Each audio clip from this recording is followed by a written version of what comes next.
This is a true crime discussions channel. We speculate. This is all just speculation. Because it's true crime, it's for mature audiences only. There will be no children allowed, no exceptions. Everything on this channel falls under fair use. Please remember to like, comment, subscribe, and share. It's free.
Hello, good evening, everybody. I hope everybody is having a good day.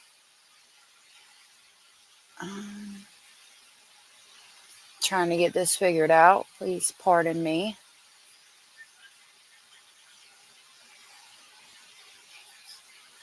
So I think for tonight, I have to share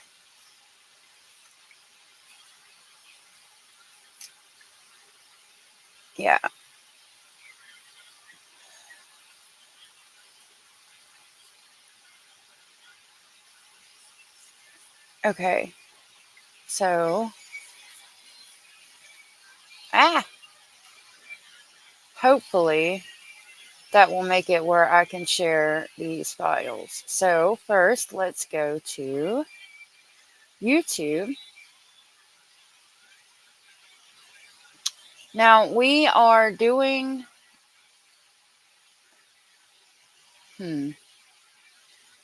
let's see. I wish I knew how to do this better. All right. This is what I wanted. So for tonight, I'm going to be going over some of the files I have on the Madeline Soto case. I wasn't nice enough. The Orange County Sheriff's Office was nice enough to send me everything they have on her, on the case anyway. So I wanted to share that with y'all. Okay, I don't understand why. Oh, hold on, y'all.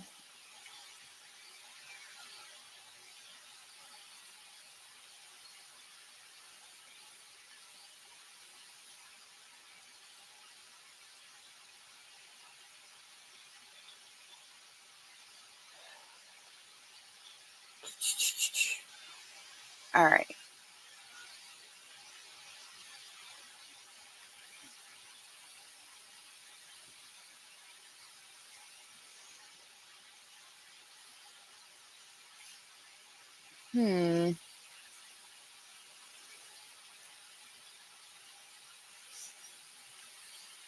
Why?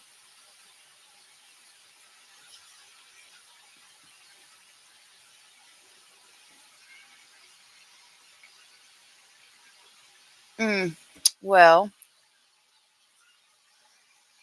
it looks like I'm having some technical difficulties and am going to have to figure this out probably during the day tomorrow.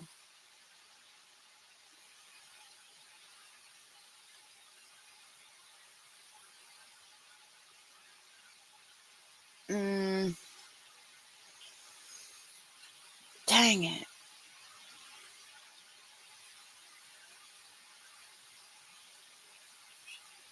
I know one way I can do this. So let's go over real quick.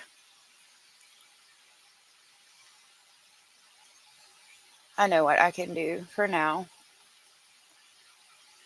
until I can get this whole thing figured out.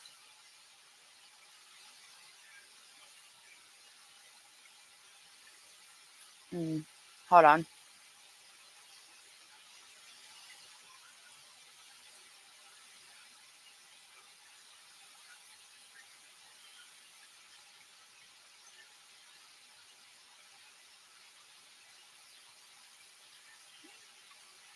Okay.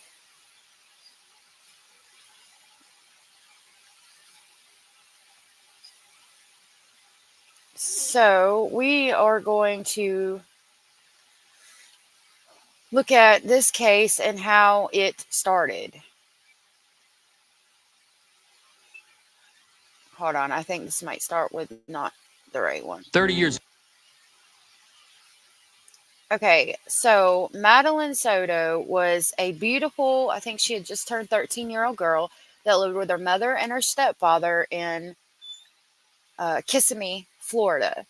And she disappeared right around the same time that Sebastian Rogers disappeared, and nobody could find her. Well, it turns out that the stepfather had been doing awful things to this child since she was 8 years old. And he had sometime within the night before or that early that morning had unalived her, and her body was found, I think, a couple of days later. Um, and it's very questionable about whether the mother knew or not. So I wanted to play some of this, and while I'm playing this, I'm going to work on trying to get some of the things that I have possibly uploaded like to my YouTube channel privately, maybe. I'm hoping that I can share that with you guys that way. If not, I will have to spend tomorrow trying to figure out how to share it with you guys. So for now, we will start with this Channel 9 WFT exclusive interview with Jennifer Soto and Stephen Stearns about the disappearance of Madeline Soto. And I do have some things I'd like to say about this. Thank you for joining me or watching the replay. I really appreciate it. And I would be just over the moon if you would like and subscribe. That really helps me out a lot. I'm obviously new. I wanted to start doing this because I've noticed a lot of things in the true crime community going on right now that I don't like.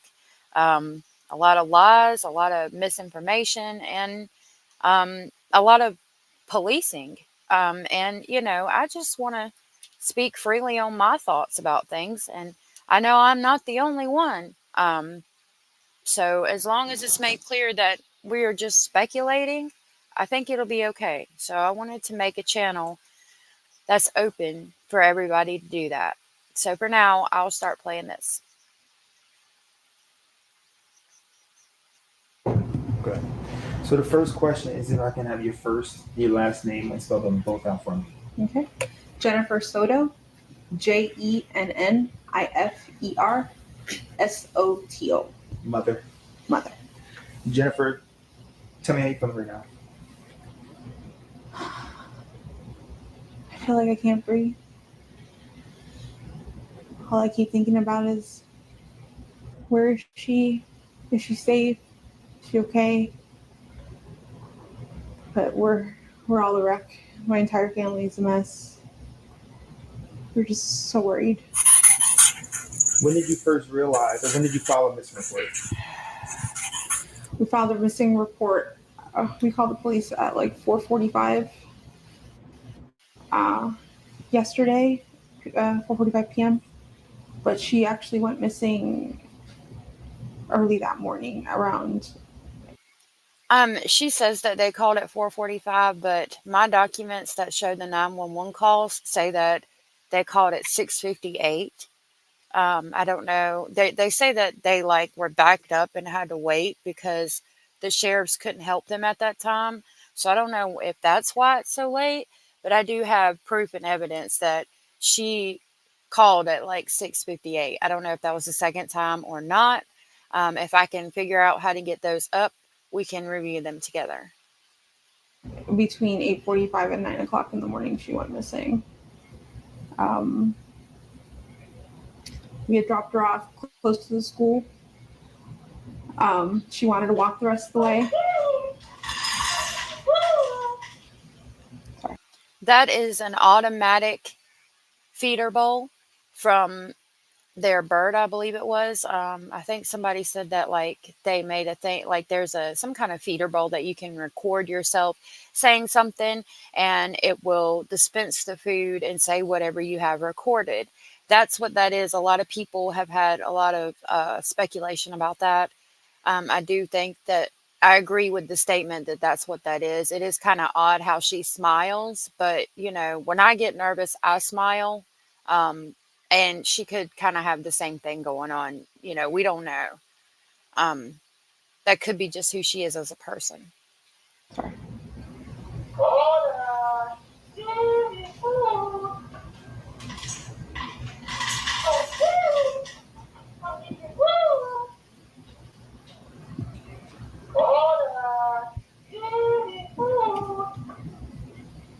That should be it.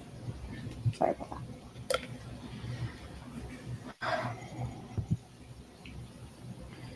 We dropped her off at school, close to school. She wanted to walk the rest of the way. I'm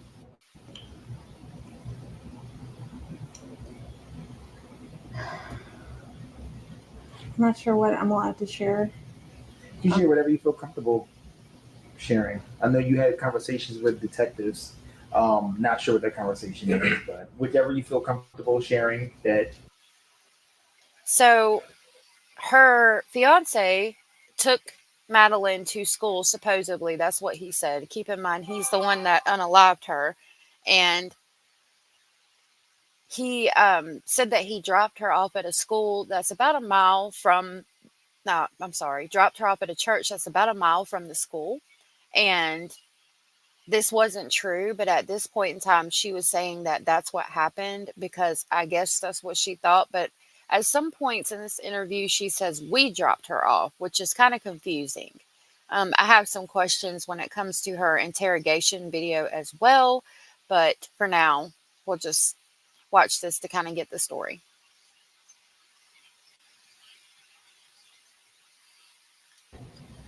We'll put the awareness out there. Yeah, she was spotted walking by the church, by the middle school on the cameras. They saw her hang out in the parking lot for a little bit and then get up and leave. They didn't see a vehicle or anything else. They just saw her walk away around 9 a.m. heading towards the school, but she never made it. What has the school said? Have you get in contact with the school? Yes, that they're doing everything they can. They've given me all their resources. The principals called me. They've looked at their cameras. I don't think they've caught anything on the cameras is too far away from the sidewalk. Everything is too grainy, so they can't see specific faces. But they've looked. I'm just waiting to hear anything else from them. Is this normal behavior? Not at all. To just not show up or call or text or anything? Not at all, no. She, from time to time, she will leave her cell phone at home accidentally. And that's actually what happened yesterday. She left her phone at home. She went to school. I think this was the first clue that something was wrong, because what teenager do you know leaves their phone at home? I have worked it out to where we can go over some of the documents I have. So as soon as we get done listening to this, we will start on the documents that I have. School. But that happens from time to time. She's got ADHD. Her memory, she's very forgetful. So yeah, there's no way to track her right now because the detectives don't have her phone. But this isn't normal behavior now. What was the last thing, I guess, the conversation that you two had, you and your daughter? We spoke about her birthday party. She had a birthday party on Sunday. She had a great time. I couldn't make it because I was working, but she had an amazing time. She was so happy with all her gifts. I told her good. I think the shaking that she does, people have brought attention to that. I think that's just, again, a nervous tick. I tend to shake my legs as well when I get nervous. I know a lot of people do. I think if we try to give these people a little bit of grace, we can understand some of their mannerisms. But, I still have questions about Jenn Soto. Good night, and yeah, that was it. I wasn't the one who took her to school in the morning. That was my partner. In some interviews, she says we. This one, she says that he did. I've got an interview with the guy at the gate for their neighborhood that says that he saw them driving in a car, Stephen Stearns and Madeline, and that she looked like she was asleep. So evidently, he drove around with her body in the car, making it look like she was asleep, and disposed of her like yesterday's trash, this sick person. Evidently, he used to be goofy at Disneyland. Something to think about. I've never went to Disneyland. There is so much to be said about Disneyland and Disney World and the tunnels there and all that. I believe that there's a little bit of truth in every conspiracy. Call me crazy or whatever. I call it cautious. Yeah, no, we can watch the movies, some of the older ones. And yeah, that's about as far as I'm going with Disney World or Disneyland. Thank you. Thank you very much. Yeah. 13? She's 13 years old. Yeah. 13, Madeline? Madeline. What are you thinking right now?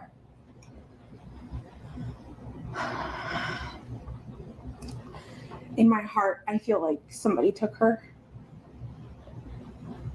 This isn't like her to just pick up and run away, or just not go to school. I don't know what to think. The friends' parents, you've contacted and you went through every single person? Everyone that we know that she knows, we've contacted them all, reached out to them. The parents have gone out to search and look for her as well. And we haven't come up with anything yet. I've seen a lot of posts on Facebook, Hunters Creek rants and raves and what have you. Did people say that they were going to conduct some type of search party or anything? A lot of people have asked me to volunteer, if there is one, if they can do one. I have people passing out flyers, going to every store in that vicinity, gas station, church. I think people were being stopped in the street this morning in front of the school to see if they've seen anything, if they've heard anything. My family is... I think they ended up eventually catching him on the CCTV cameras, driving down the road, and they saw her body in the car. I do remember going just off of memory from this case when I watched it play out in real time. I think he had thrown her stuff in the dumpster in their neighborhood at like 7 o'clock in the morning before he even took her to school. That's another thing that makes me question whether Jenn Soto knew or not. Um, and that was the first clue as to what might have happened and who might have done it.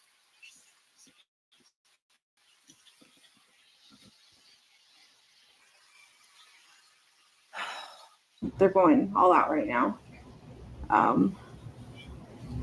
Yeah. I know as a mother, a lot is going on in your brain So much. to bring her back home. What have the law enforcement told you that you are able to share?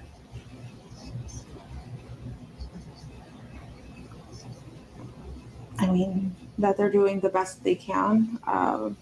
They've had detectives come out, interview us. They took a piece of her clothing for the canine dog to see if they can sniff her out. I'm not sure when that's being done.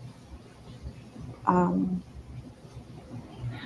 you have any inkling where she possibly could be? Like if you would say, okay, last time I went to work and came back, she was at Jane's house or Sabrina's house, and maybe I forgot to check that house, or she played at this park one weekend. Maybe. Okay, I think we got the gist of that part. I do want to talk about Stephen Stearns and what he says real quick. She was last seen wearing a green hoodie, black shorts, white Crocs. This white Crocs statement is going to play an important role because I have photos of white Crocs that the police took at the house. Black JanSport backpack with gray hibiscus. I do believe. Like I said, I've got so much that they sent me when I submitted my FOIA request, and there's a lot of pictures in there that are just, pictures. I don't know exactly what they are. I'm going to try to get a bunch of it put together for you guys over the next day or so. But for tonight, we're just gonna just look at all of it, whatever I can get up kind of raw, as it were. But there are pictures of white Crocs in there, and I think they found them at the house, unfortunately. There's flowers on it. And you said this is not like her. Not at all. To run away, an argument, anything like that to provoke her? She's never done anything like this, no. And we haven't had any arguments recently to have this outcome. What school? Hunters Creek Middle School. Tom, any questions? No. Is there anything that you think our viewers would need to know about the way you're feeling, the way the family's feeling, Madeline? We are desperate for any answers, anything that you could do to help. I'm here for it. Just please, if you see my daughter, just please bring her home.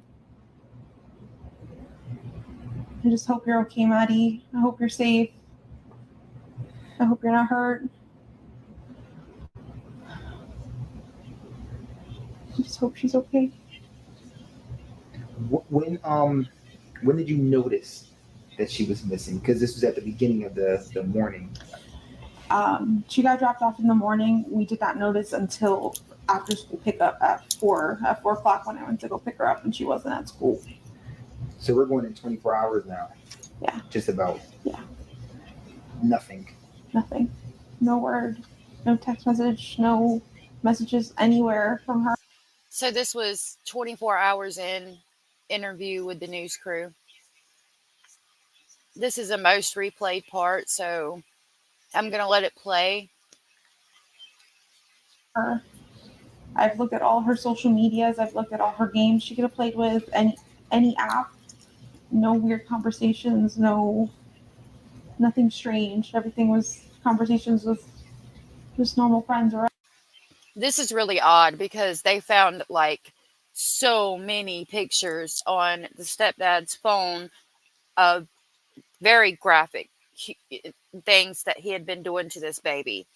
And so when she says she checked her phone and things like that, you know, you kind of wonder, you checked her phone, but you didn't know anything about what was going on. And, you know, I'd have to find it and provide receipts, but like she would tell them to go get in the bed and they would sleep together because she said Maddie didn't like to sleep alone. And um I don't know. Like, and then in the interview, supposedly, or interrogation, supposedly they showed her pictures of what her fiance was doing to her daughter, and she said she didn't know anything about it, but went and looked at the picture.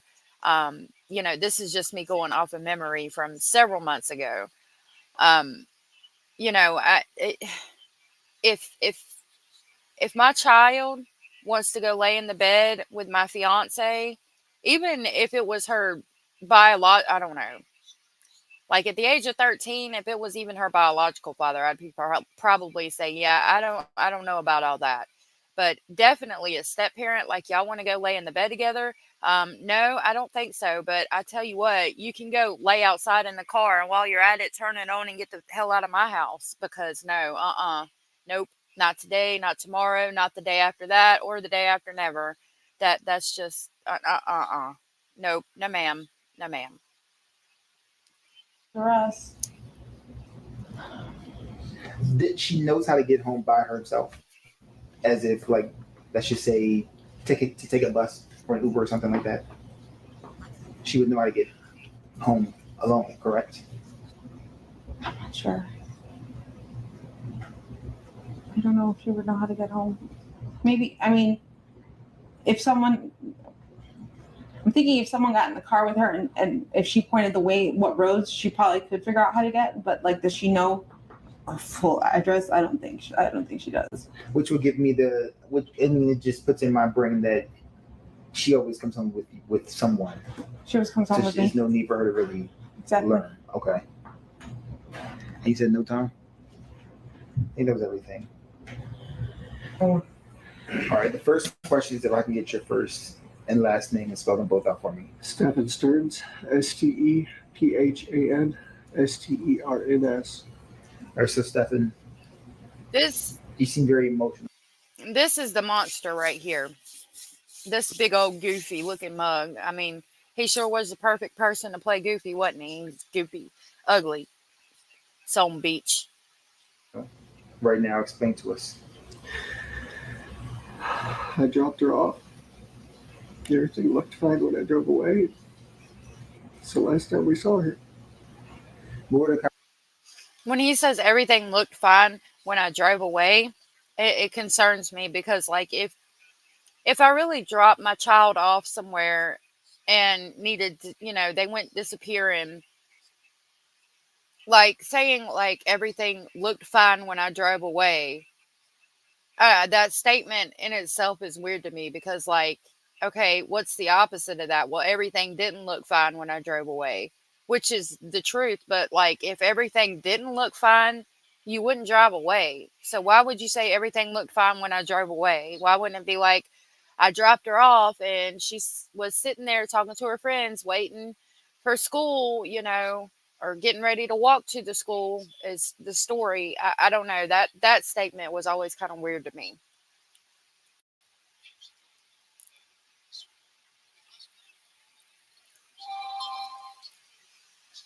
The conversation that y'all had in the car when you dropped her off. Not much. She was asleep for most of the way. He says this because I think he knows that he was on camera because he drove like to the school, and I think he actually turned around in the parking lot or something while her body was in the car, and he had made it look like she was asleep. So he went with that, and you can see how he looks down when he says she was asleep for most of the way. So evidently that's probably something he does when he lies. Told her have a good day at school when she got out. I love her. She said thanks, love you too. That was it. And so where do you think she could possibly be? I mean, this isn't, as I was told, this isn't normal behavior. This is not normal behavior. She's not the type that would just run off. We don't know where she could be. We were scared. I believe he was scared because I think that something happened and he either got really, really mad and unalived her, or it was an accident. When he says, I'm really, really scared, and some other things he's about to say, I believe that 100%. But it's not for the reason he states in the interview. We just want her home. Are you, in a sense, blaming yourself? It's hard not to. Why? I dropped her off early. I could have waited longer.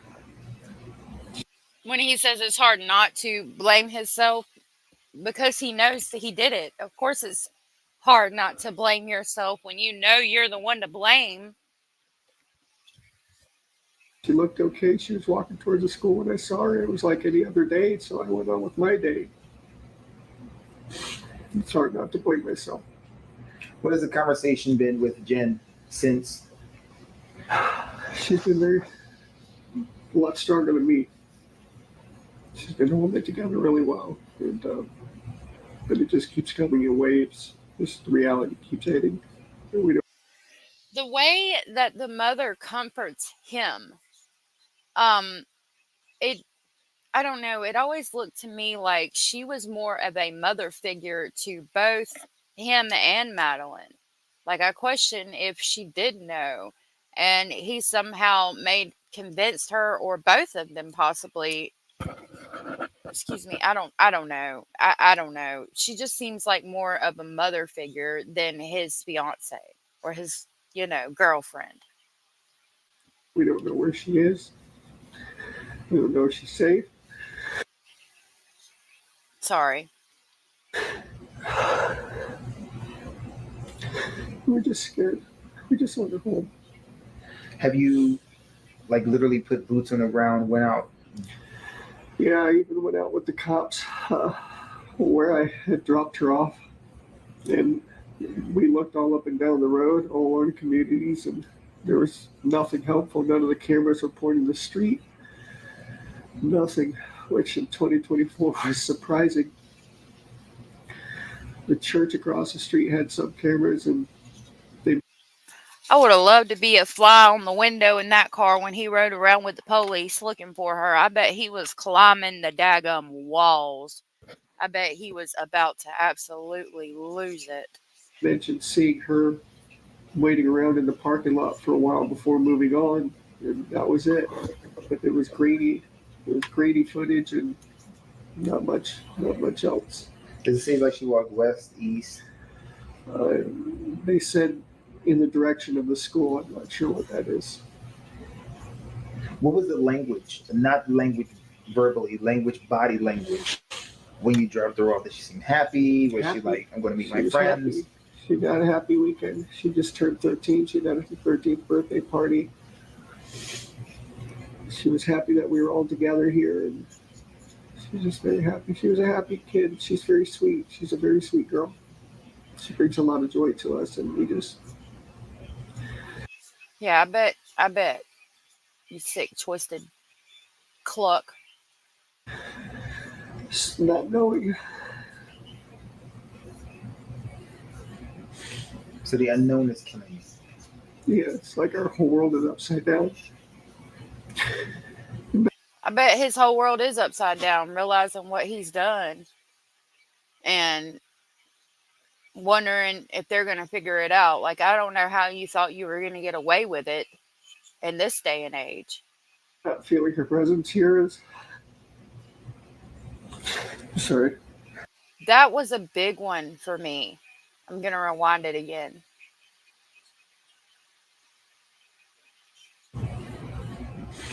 So the unknown is killing you. Yeah, it's like our whole world is upside down. Not feeling her presence here is. Not feeling her presence here.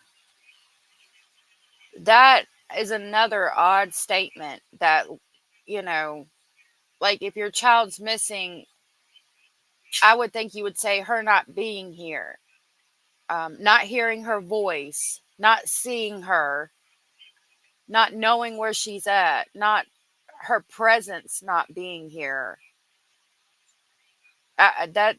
That's more of a spiritual body type thing. Like that was another big giveaway for me.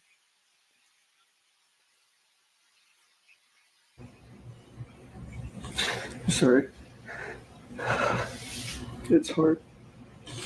I know you're fine. Don't need to apologize. What do you want our viewers to know when they see this? She's a sweetheart. She's a very sweet, kind girl. Just please be nice to her. Bring her home if you find her. Tell her that we love her. Wherever she is, I hope she's okay. I mean, if someone were to come in contact with her and you gave me her diagnoses, would it be easy to approach her without any like agitation or anything? Yeah. She's a good kid. She's a good kid. If you can sum up in one complete sentence, waking up, getting ready to drop her off at school, dropping her off at school, to now speaking to me after talking to the police about her being missing for over 24 hours right now. In one complete sentence, what would that be? A living nightmare. It's a living nightmare. They started off like any other.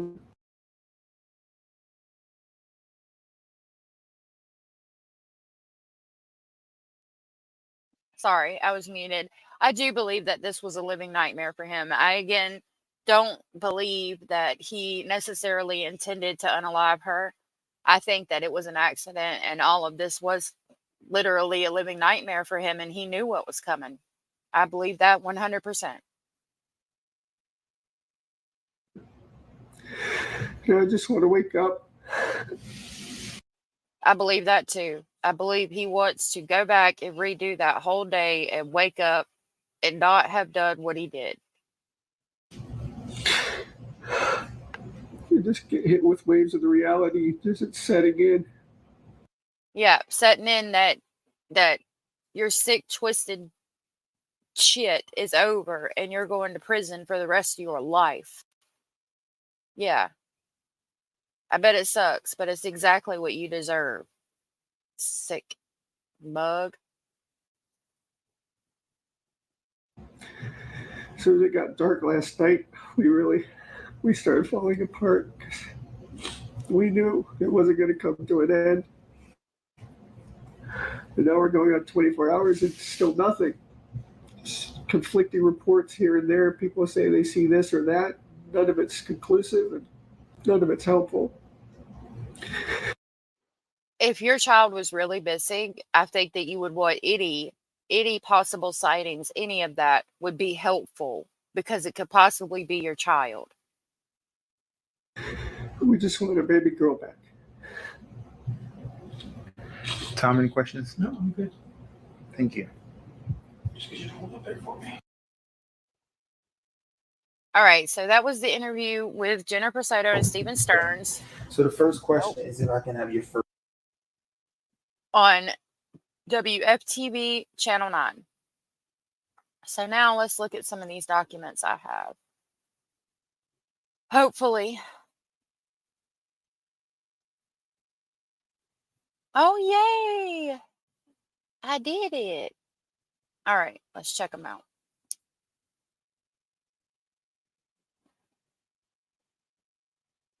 So it was February 26th. Let me close out some of these things. Hold on a minute. So that, let me get some of this other stuff closed out so it'll load better. Okay. I have kids and stuff, but I try not to tell them they have to get off the internet because they'll listen to music until they fall asleep. So, whoa, Nelly.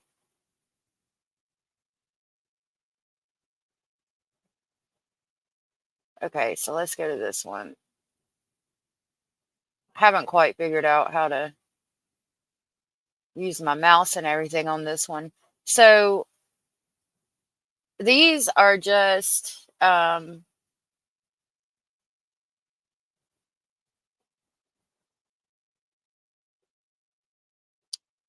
guess Stephen Stearns is marked homicide. It says the following hard copies are attached: his property forms, his waivers and affidavits, and other things. But this is the statement. What I'm about to go over is the statement that they first said. So I don't know why homicide was marked on that already, unless he admits to it. There's another box that should be checked there, but I'm not going to go there. If you know, you know. So this is his statement. And they have been nice enough. Goodness gracious. They have been nice enough to redact some stuff so that I don't have to do it. I hate that the addresses are there, but that's already out all over the internet. And you know, if you want to be not the sharpest tool in the shed and try to call these phone numbers, I can promise you these phone numbers and emails are no longer valid. So the paper or the report is where he's writing down what happened. It says, I, Stephen Stearns, do hereby voluntarily make the following statement without threat, coercion, offer, or benefit or favor by any persons whomsoever. And he says, dropped off about a block or so from school sometime between 8:25 and 8:40 p.m. a.m. Turned around and headed back towards town. I watched in my rearview mirror as she made her way in the direction of school. She was busy searching through her backpack for something, but seemed to still be moving towards the school. So I carried on with my day. I stopped by a nearby vape shop, but it was closed, so I went home. And I left about an hour or so later to check the shop again. It was open, so I bought my vape juice and returned home. Relaxed with Jim for a while. Later went out in the afternoon for a few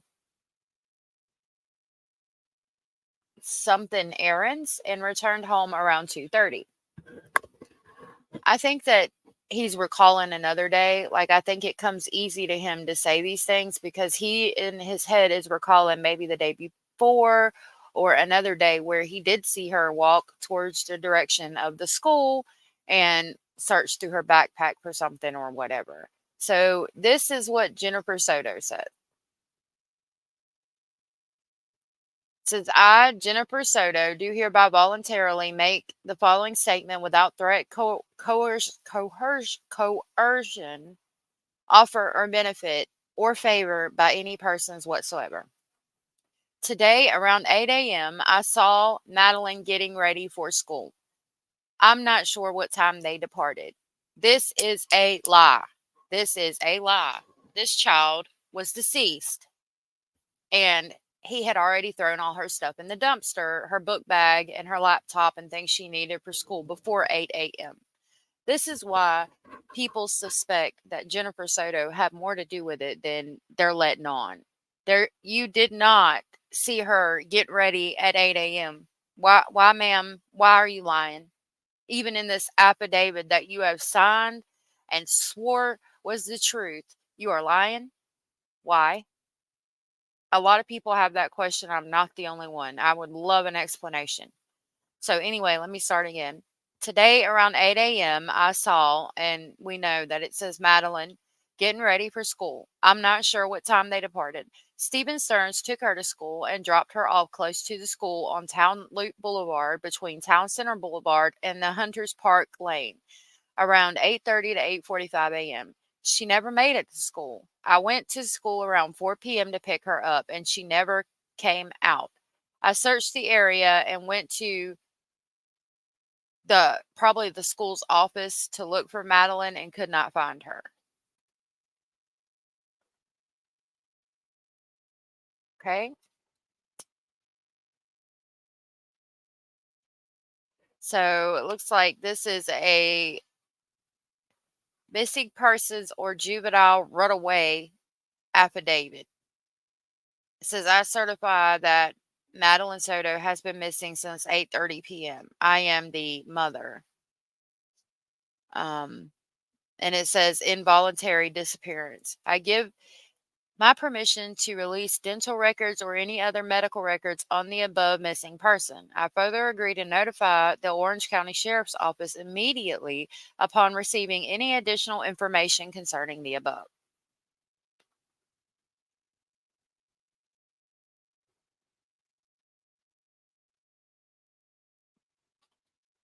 So this is the consent to search, and it says that I, JS, which is Jennifer Soto, consent and agree and allow Orange County Sheriff deputies and employees to search my phone.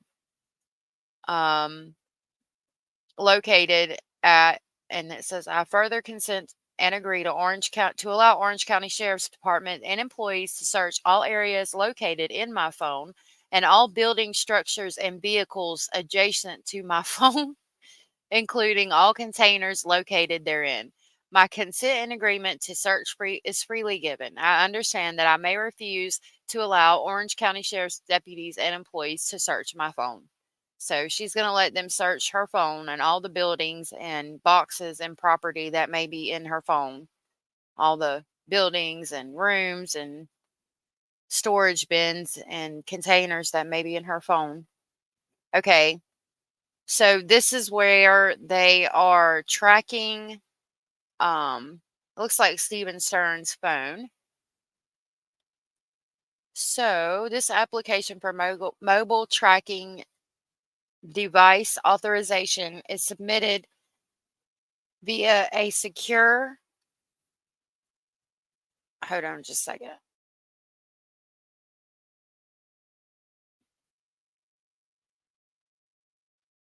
Sorry about that.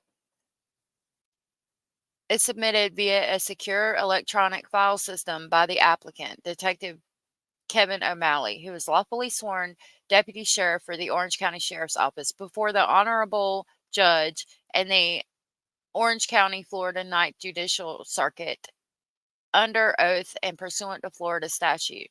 This written application is for an order authorizing installation and use of mobile tracking device attached to the property described.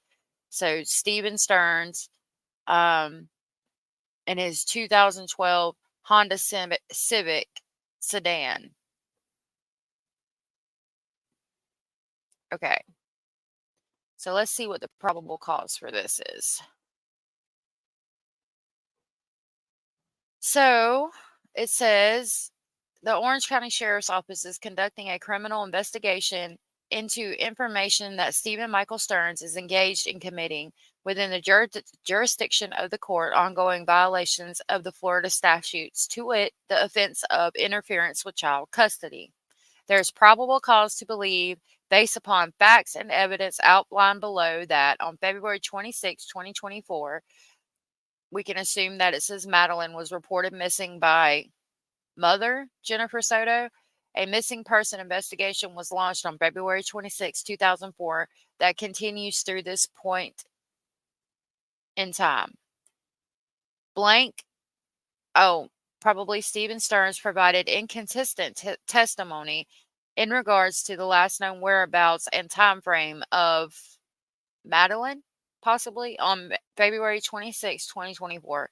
The last person seen with Madeline is possibly stepfather or mom's boyfriend, Stephen Stearns. His explanation in regards to where Madeline was supposed to be and when she was supposed to be there is not consistent. A review of Stephen Stearns' cellular device has revealed images of child porn that depict Madeline in the images. At this time, Madeline's disappearance is highly suspicious and investigate efforts are ongoing to locate her at this time. At this time, Stephen Stearns is suspected as having primary involvement in Madeline's disappearance. He has access and is known to drive the Lincoln MKZ bearing Florida tag, which is registered to him. Another thing I found funny about this case was that he said that he dropped Madeline off at school like at the church, because she didn't want to be seen in his car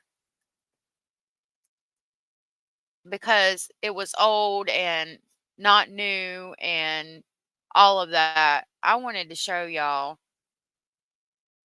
Okay, here we go. He called it a hoopty, or what I in the past would consider a hoopty. He might have said something else, like a beater or something like that. But y'all, his car is not. It's not a beater. Okay, these are beaters. Okay, his little Lincoln MKZ was not a beater. These are beaters. It did not look nothing like this. That child, if you come rolling up in something like this, honey, yes, that's a beater. She might be embarrassed to get out of this car, but not his Lincoln MKZ. Nope. Not believing that. Not for 1 second. And that was where I first had questions. Okay. Hold on a minute. Let me figure out how to bring our page back up. Okay. I guess we'll have to pull it up this way. Give me 1 second.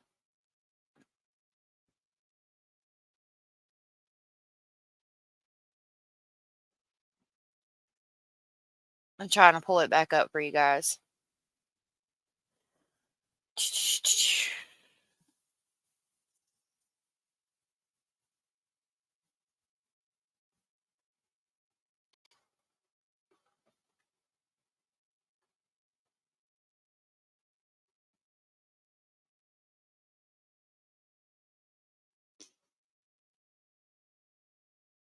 Okay.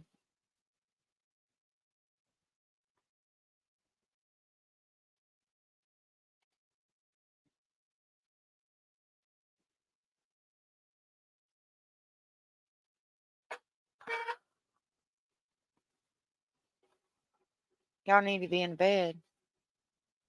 Okay. All right. So we're on page 8. Let's go down, down, down.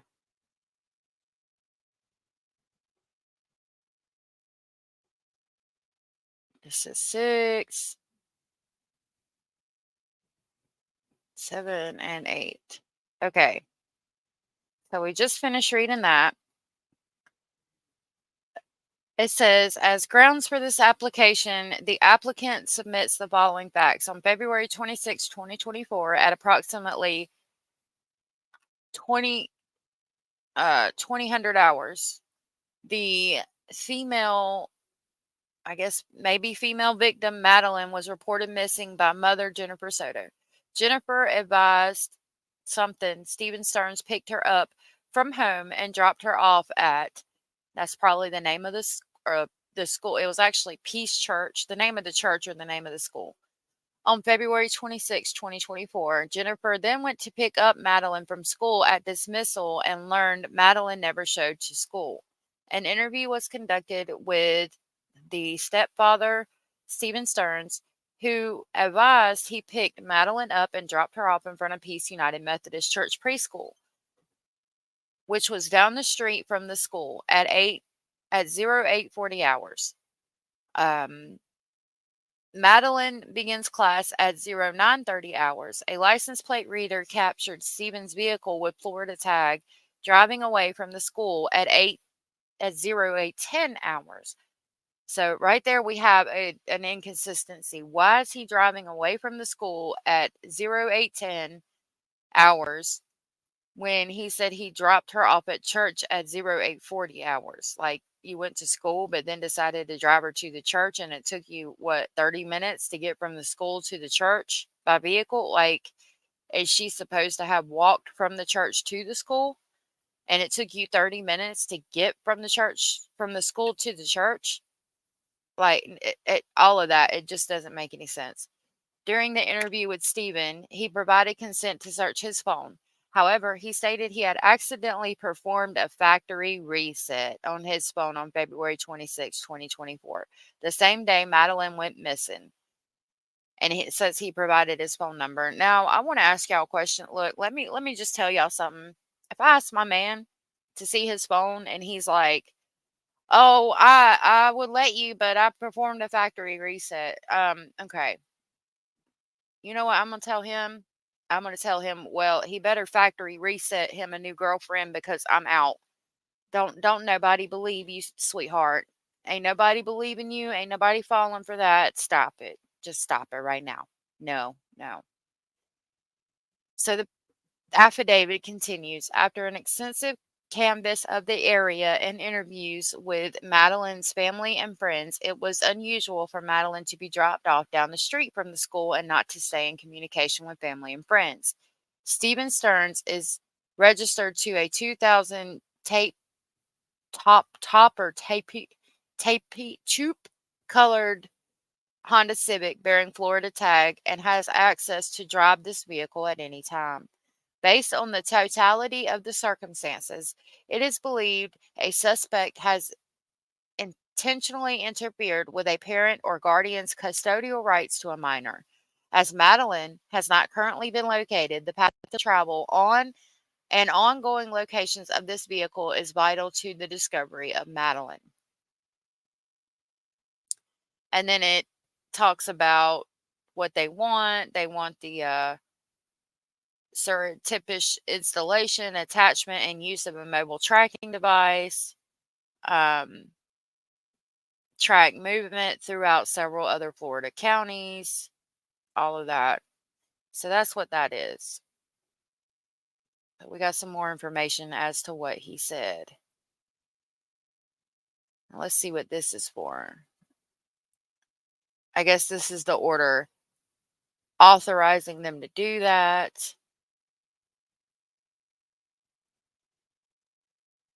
You know what really sucks though? By the time they got this, he had probably already did what he had done. Because I know they were saying that he got a flat tire, and if anybody had seen him on the side of the road changing his tire, to call in and let them know where they had seen him. And he did get a flat tire driving to dispose of her, this poor child. So this is another application for the same thing.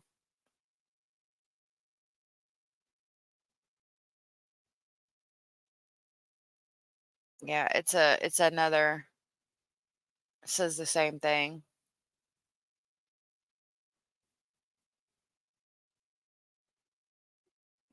So since I have figured this out, I will have to write down that we're on page 16. Let's look at some of the other files.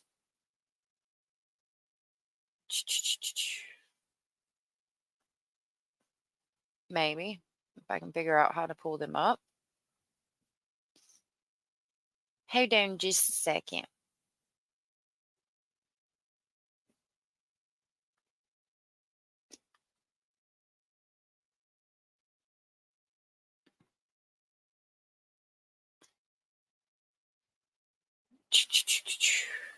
Let's try this one.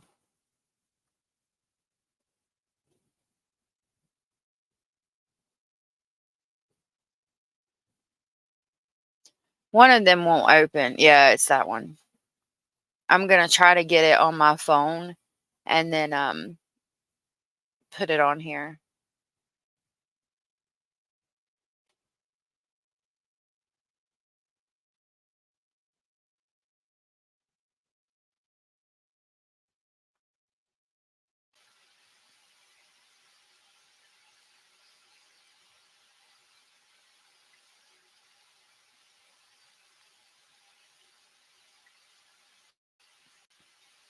Sorry, guys. I'm trying to.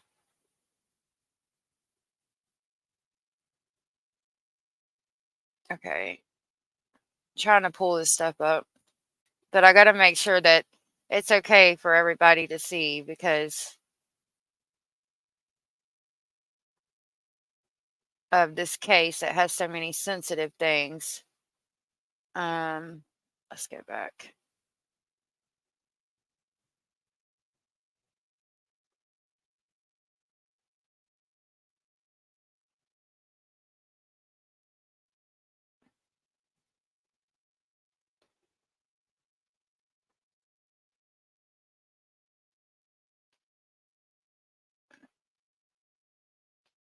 Detective on CSO case 24-00111313. So let's see what this is. Transportation of Jennifer Soto to Central Operations. Okay, this is going to be him taking Jennifer Soto to the police department for the interrogation.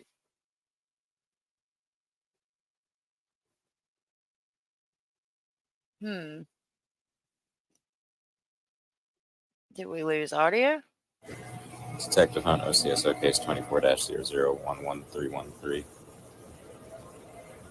Transportation of Jennifer Soto to Central Operations.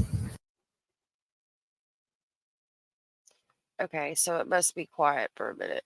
Let's see.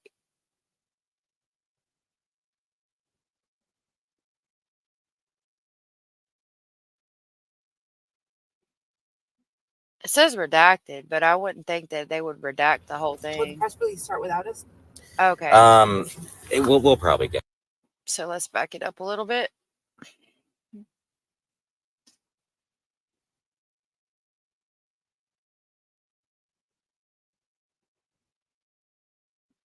Okay, we'll just go forward by 10 seconds at a time.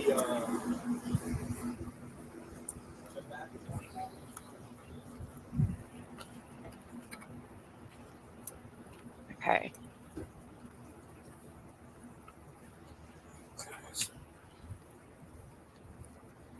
Jen, will he sit in the back seat okay, Mike?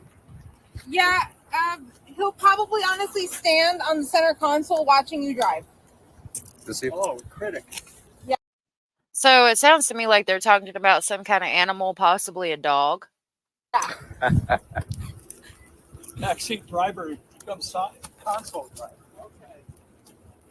Are you the Nissan over there? Yeah. Oh, cool. I'm right next to you. That's your thing? Yeah, that's that piece of junk. Okay, one day you'll get a really nice upgrade. Hey.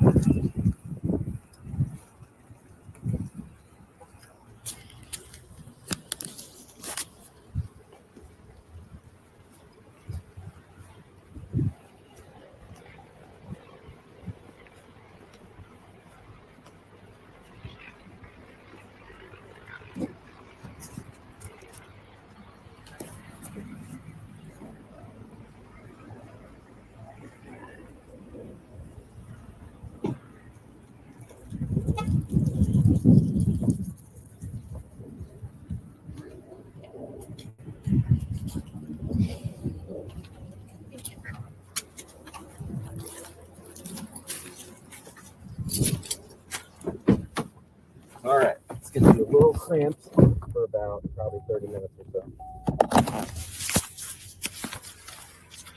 Will the press release start without us? We'll probably get there in time.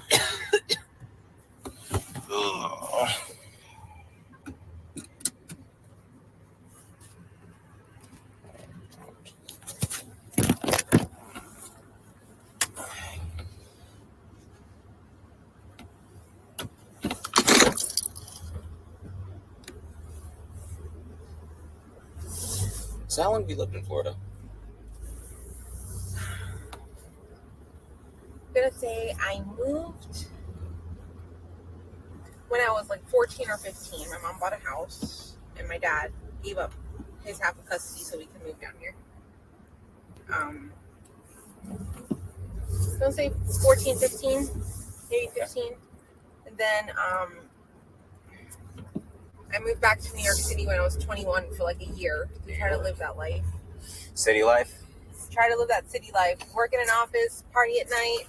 That was exhausting, and honestly, I did not like it. I just like going home and going to sleep.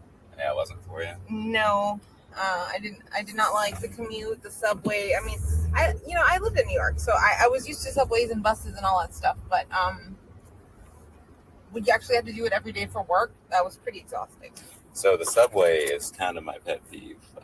I can't stand the idea of being, a foot away from someone that I don't know,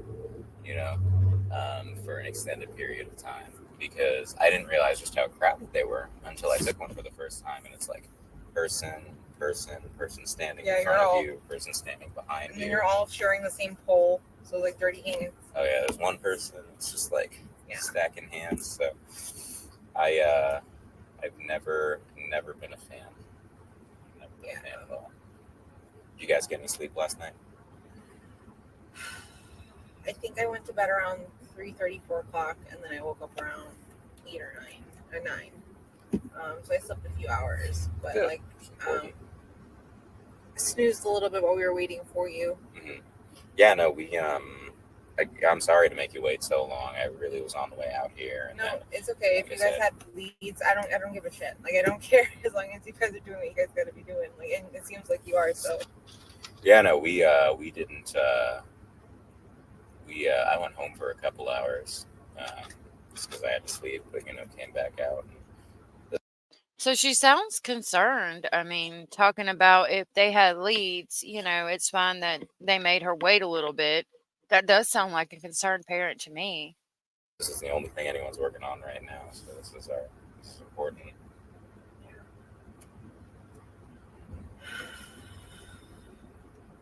Just keep.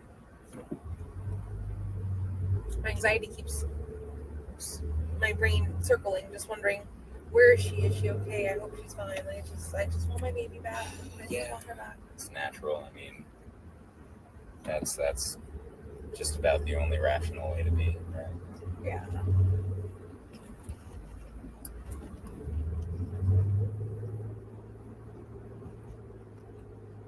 New message.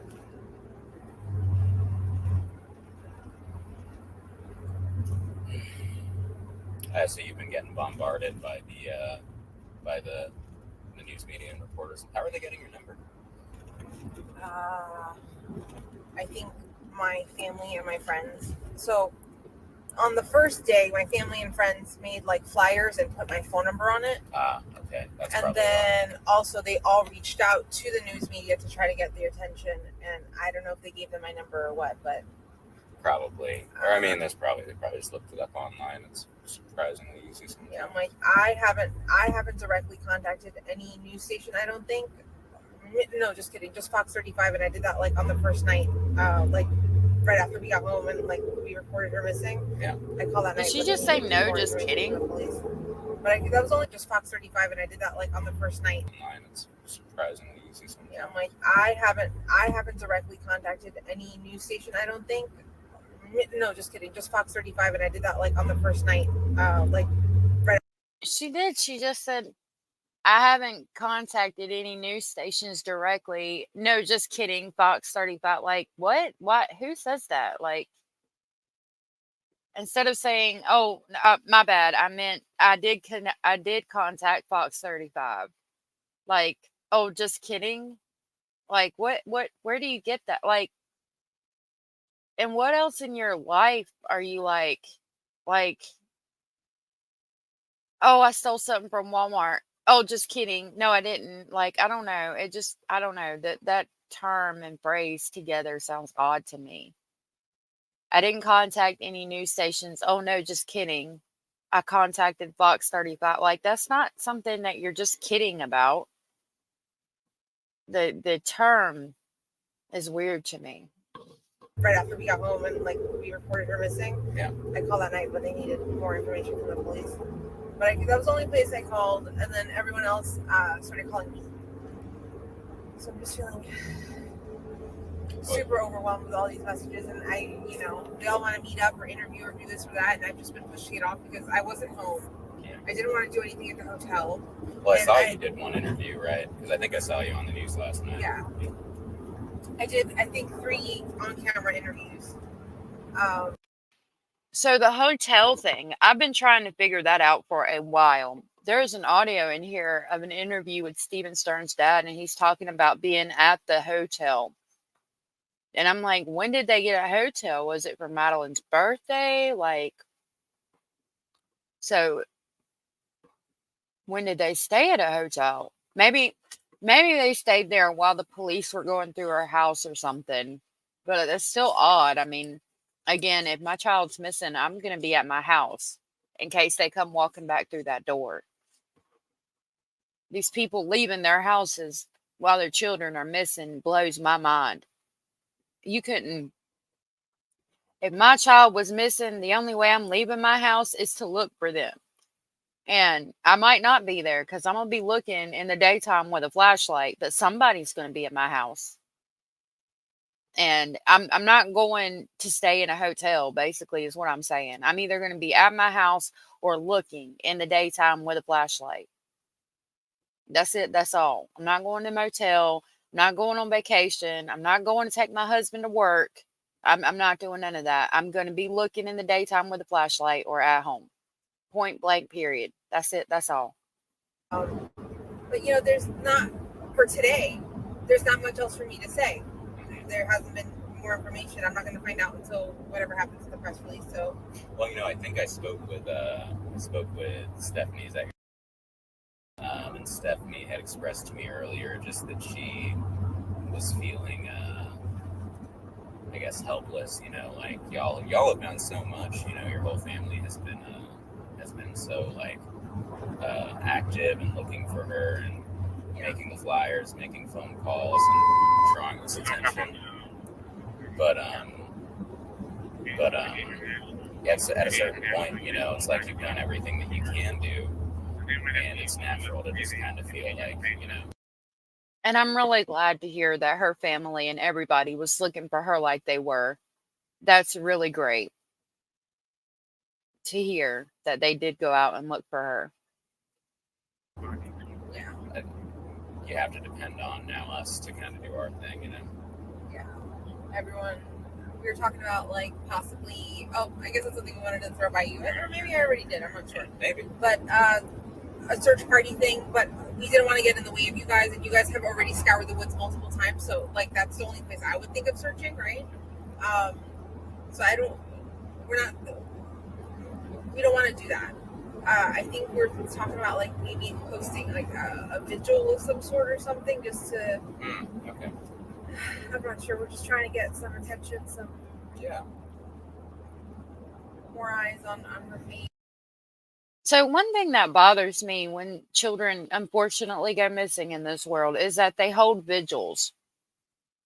Like, maybe my understanding of the definition of the word vigil is wrong, but like I would think you would hold a vigil,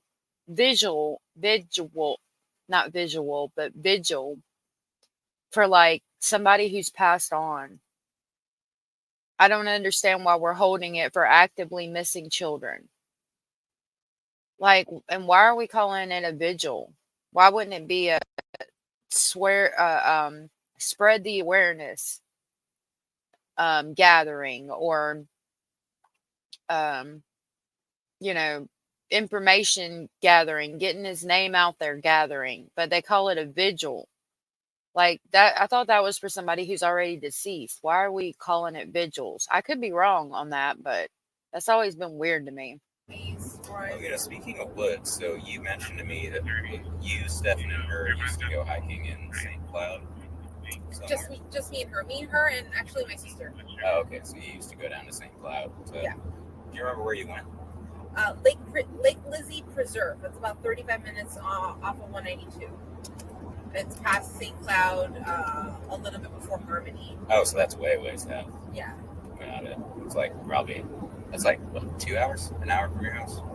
No, 35 minutes. Oh, only 35 minutes. Yeah. Okay. Yeah, no, I know that would be hard for a girl to get to. Yeah, I don't think she would even remember how to get there. It's been at least over a year and a half since we did that hike. But it was just you and your sister and her. Yeah, and the kids. Yeah.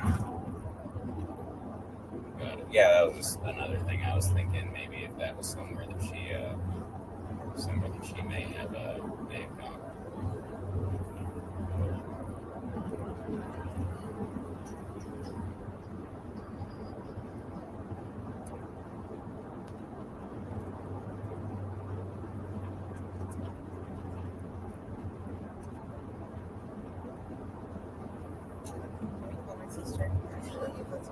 Yeah, go ahead.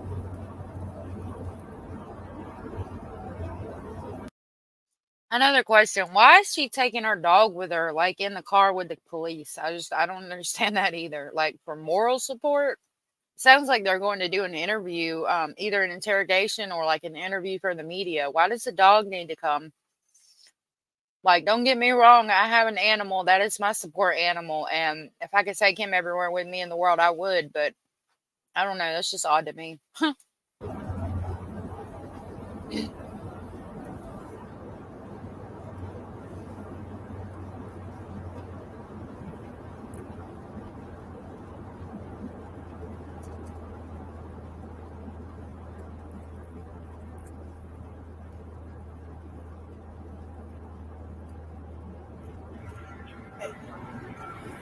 So I'm actually going to the press release right now. They're escorting me. I guess they're gonna take me somewhere different so I don't get bombarded by the press.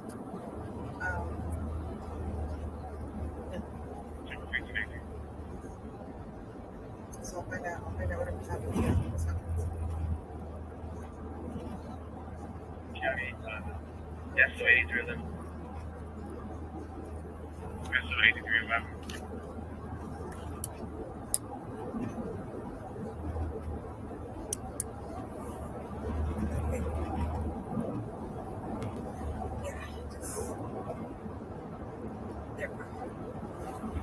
On the passenger seat of the detective's car. Yep, good. Stephan is in the other detective's car. He had a bigger car, like with a bigger seat for him to sit in. So they're taking him that way. Okay. Stephan's dad is following us, and he's got safe drive.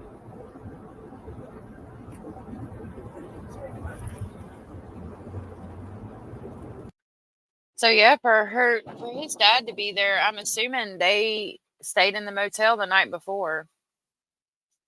I'm gonna let this play in case there's any pertinent information in it, but I have like so much other stuff. I don't think there's gonna be anything really extremely, breaking in this, but we'll listen to it.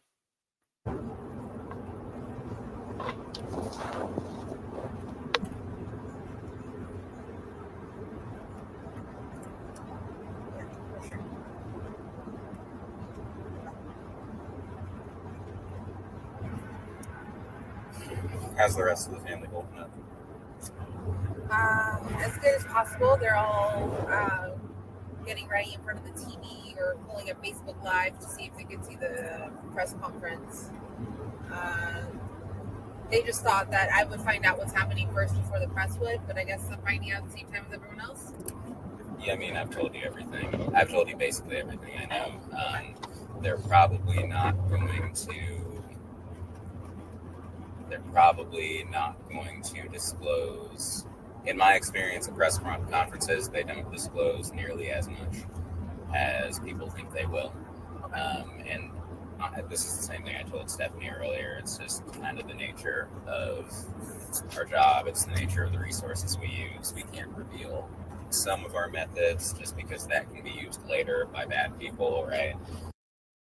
I wonder if they already knew. I mean, I'm sure they did already know about the photos at this point. I'll have to look up the press conference that they're referring to, that they're talking about being on the way to, and we'll watch that press conference that happened at this audio, the one that they're traveling to. And I really wonder if Stephen Stearns, if all the pictures and things from his phone had been found yet, and the officer that's taken him had to ride in the car with that man, knowing what he did to this baby. And I question if I could do that. Like, could you ride in a car with somebody that you knew had done something horrible to this baby, taking them to a press conference in reference to this child, and not absolutely lose it? Like, it makes you have some more respect for our policemen and women. Yeah, to exploit that. So, I don't know what they're going to release. I'm not the one doing it. They may ask specific questions that warrant different responses, information that maybe I don't know. But yeah, I'll be there too. So I think it's funny, everyone thinks that we all know kind of the collective information, but sometimes we go to these press conferences and we heard, stuff like, I don't know, told me that. Yeah.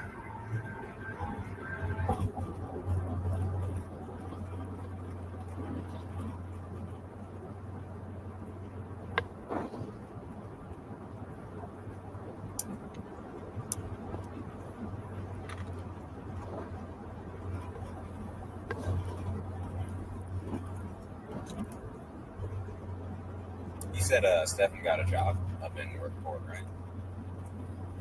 So his dad works for a real estate company, and I guess had been told that they were going to offer Stephan a job as a project manager or like a junior project manager on a construction site. Like they're going to teach him the ropes, kind of thing, like an apprenticeship. And that fell through. So it ended up never happening. Oh no, that's nice. Yeah. So is he he lives down there, right? Yeah, he lives down there. What does he do down there now? He's just hanging out with his parents. Okay. I think he's looking for a job locally. But in reality, we're just waiting for him to be able. He's got to wait a specific amount of time for him to reapply back at Disney where he used to work. Oh, he used to work at I think he said Epcot? Yes. Okay. Yeah, so he wanted to go back. As Goofy. He worked there as Goofy. Goofy motherfucker. To go back. But I think we have to wait like about 6 months from when he resigned. Okay. So we're waiting for that to kick in so he can get his job back. And in the meantime, he just has to get something down there to be able to save up to come up here because I can't afford to. I'm disabled. I work part-time. Like, I don't make that much money. Yeah. I didn't know his dad was an Orange County deputy at one point. Yeah, he worked for us way back when. Yeah. Well, that's interesting. He's a nice guy. How are his parents doing? Stephan mentioned that they might be. He said something about they were sick a little while ago, or they were ill, or they weren't doing so well at one point. I don't know if I may have misheard. I don't know if they were not doing well with illness. I know they were struggling financially. Okay. So they might have not been doing well that way. I may have misheard. I thought he said something about them being elderly and not as active and needing his help, kind of thing. That's true. That they're very old. His mom is super old and very ill. She's very, no offense to her, she's a very heavy woman and like her health is just not the best. She's had so many surgeries and like had complications from her surgery. She's very. Well, Lord have mercy. I hope that she's okay. I mean, I really do. Prayers for her. Poor lady. Having surgeries and stuff, and then her son does this, and goodness gracious, poor mama. If anybody does see this, I hope that you can send a prayer out for Stephen Stern's mom, because that does sound horrible. Like mentally, she's not like where she used to be. She gets very lost. She gets very confused sometimes, and it's just like. I didn't know if he had moved down there to help them, or kind of keep them comfortable, or if they were. So with all the questions he's asking about Stephen Stearns and his parents and things, I think that he does know what was going on. I would assume that. He had mentioned him briefly, and so it was cool getting to meet him because he talks very highly of his dad. Yeah, his dad's a really nice guy. They've always treated me like family, and like when I met them, I kind of had a strained relationship with my family, so they took us in. They loved on us.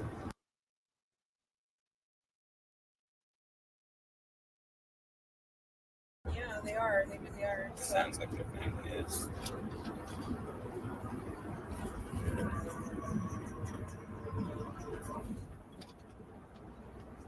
And forgive me if this is a personal question, but I just wanted to verify with you. I think these are parts that they're redacted. I think that's why it keeps cutting out. Because if you look, it says redacted on the file. A lot of them say redacted.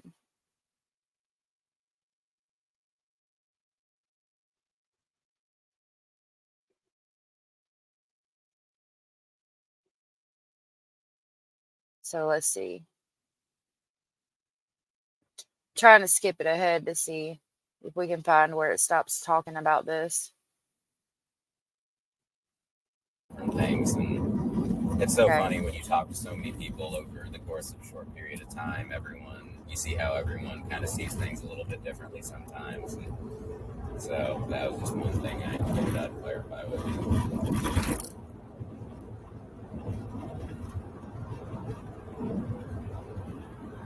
Like even Another redaction.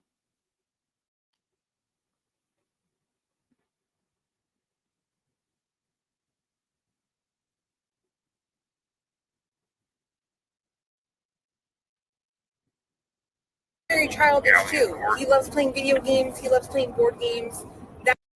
Oh, whoa. Hold on. Let's take it back. Okay. So it should come in any second now.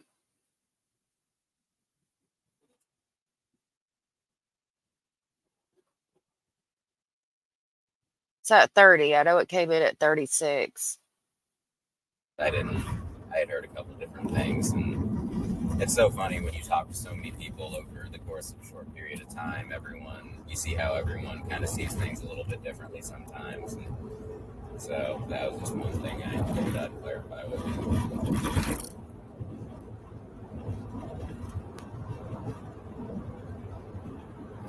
Like even So it's going to cut out again, but I want to let it play because I think she's talking about how childish Stephen Stearns is, and that's going to give us some insight into how he was on a daily basis, and if he really had the mindset of a young child instead of that of an adult.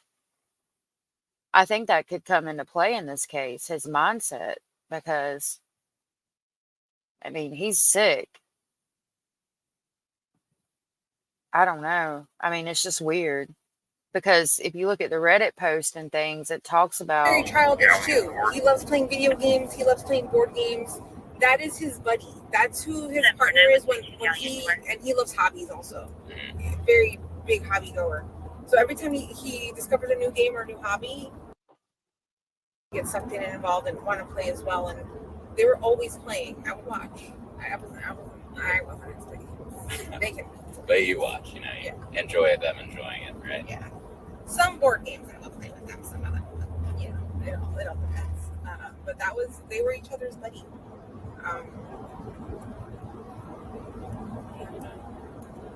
Has it changed at all as the years have gone on? Have they gotten any less close as she's come to be like a teenager?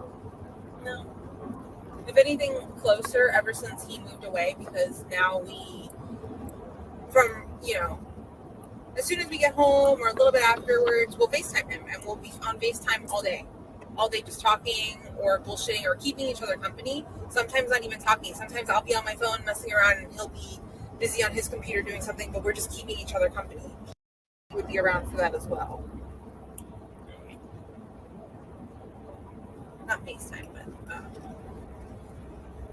Google Duo or Meet, whatever it's called. So this is interesting. This is some insight into their relationship and how it was on a daily basis and the mindset of this sick person, Stephen Stearns. Oh, yeah. Yeah, for androids. Yeah.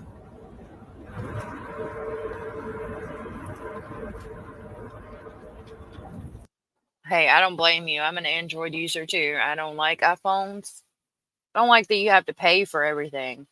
Like, I can go in the Google store and download whatever I want on my Android. I'll always be an Android fan.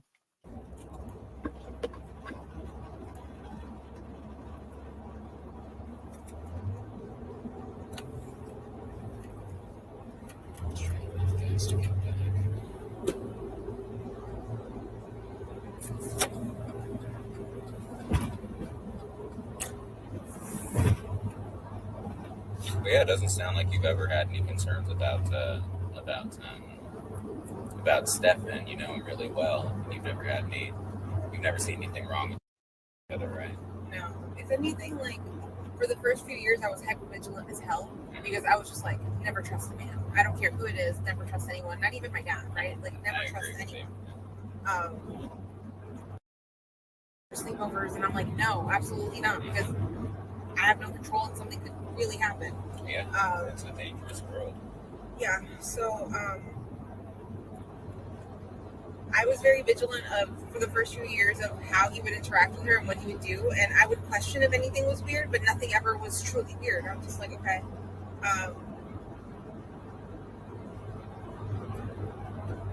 I even had a rule for the longest time for sleepovers with him, as in if he were to sleep in the guest bedroom upstairs, and I would say, no, you guys can hang out and do whatever, but you're sleeping with me. Understandable.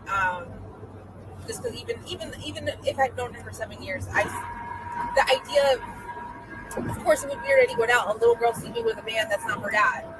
It sounds weird, but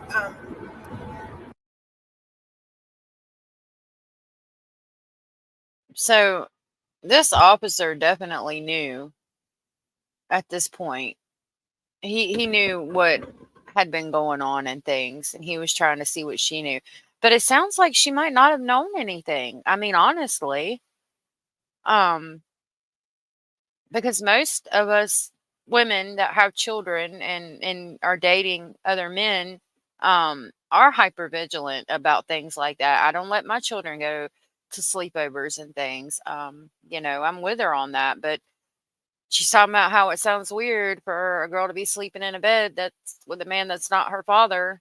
And I tend to agree. So let's see what she says about that. So I haven't I trusted him enough to even to let that even happen that night, you know? Yeah. I mean, is it common? Because I know you said you would never let him in the past, but is it common to let her sleep up with him or let them spend a lot of time alone together? I think I'm gonna say I've let them sleep together less than what I can count on these two hands. Okay. Not much. But a lot of the times it was just the three of us sleeping together in my bed too. But that got uncomfortable as hell too. She just kicks and like sprawls and like only so many people, right? And what's funny is even on a king bed, if it's just me and her, she'll start off on one corner of the bed and I'll be on the other, and then when I wake up, she is on top of me and like way past the middle, like next to me, touching me. And I'm just like, how did this happen? How did you? It's such a big bed. Yeah. Well, she loves you, that's why. Yeah. That would wake up feeling like, oh my god, I'm on the corner. You know, some kids are like that though. Some kids just can't get close enough to. Even when they start developing their like teenage attitude and the hormones start raging a little bit, then some kids just can't, you know, get close enough to their friends because they love you that much. Yeah. I would like to think that that's the case. She never liked being alone. She never liked sleeping alone. Ever since she was a baby, like I tried sleep training her, and that was a complete failure. I just had to learn that she had to sleep with me, and she wanted to be with me all the time. So, like, even now, like. Hey, I'll be the first to tell you, my kids slept in the bed with me too when they were babies. I was so scared though, because I would literally watch them breathe at night just to make sure they were breathing because of SIDS and stuff. I would literally sit there and just watch them and make sure that their chest was rising and falling and they were breathing. So yeah, and then if you're breastfeeding too, it's easier if they're in the bed with you. So my kids slept in the bed with me too when they were little. But I usually broke them of that habit by like, I'd say 4 or 5 because of, yeah, like what she's saying, the kick in, and then you wake up and they're like right on top of you. And I got to have space. I sleep like in the shape of a star at night in my bed, and it's king size. And I got to have room. I can't do that. But I can agree with what she's saying here. Not sleeping in the bed with all of them, but having my kids in the bed with me as a baby. Yeah. I hope she's not home. I mean, or I don't know, she's being taken care of, or she's safe. I don't know. Like, Don't worry about that. How was her? I don't think I asked you, or I may have not asked you very much, but how was her party on Sunday? So I wasn't there. I was working. Okay.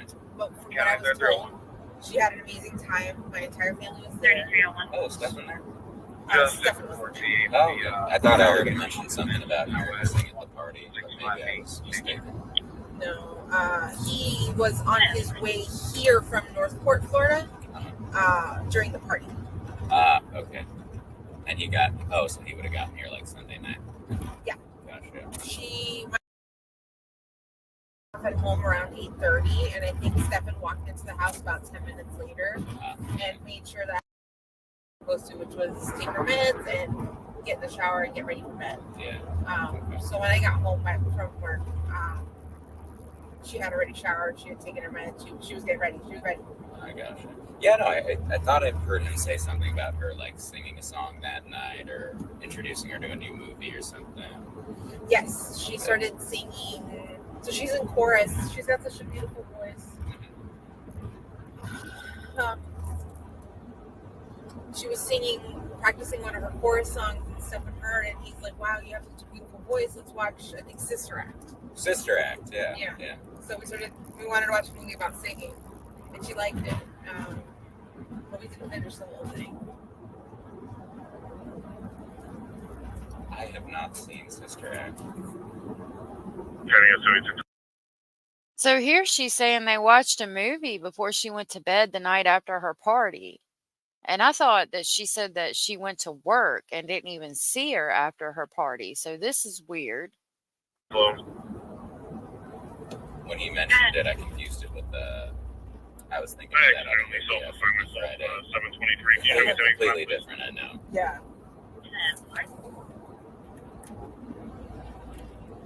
County 3305 home. 3305 Alpha. You can tell me call 940, please.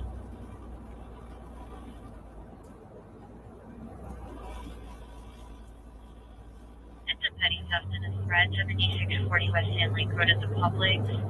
White male is 36. I don't think I asked you, or I might have red hat, forgotten, but what's just your wearing job? all black, and then signaled Jerry took a sandwich and a drink. No one in the clinic confronted him, needed for the killer.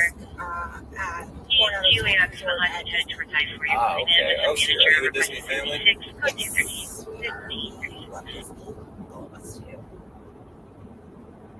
And what did Stephan do at Epcot? He worked in attractions. So he worked on the Soarin' ride and the Journey into Imagination with Figment ride. We'll use our police privilege. Yes.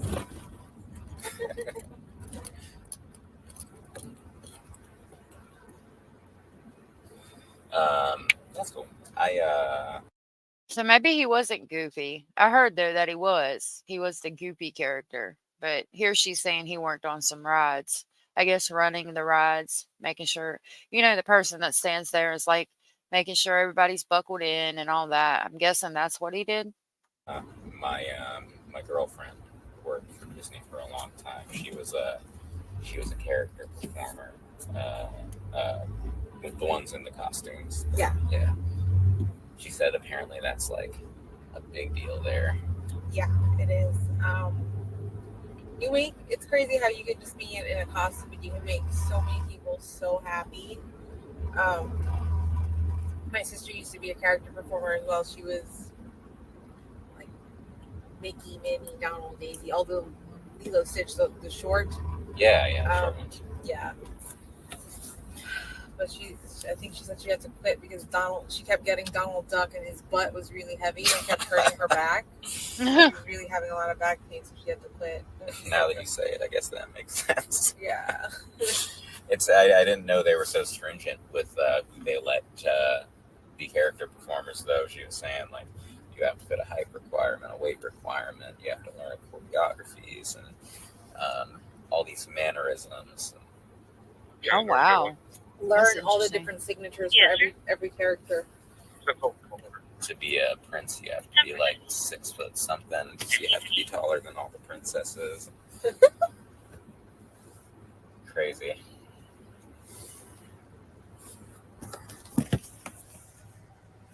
That is crazy.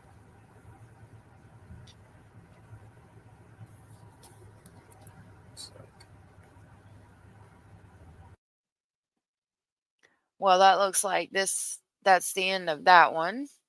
So let's do one more before I have to end this and get ready for bed.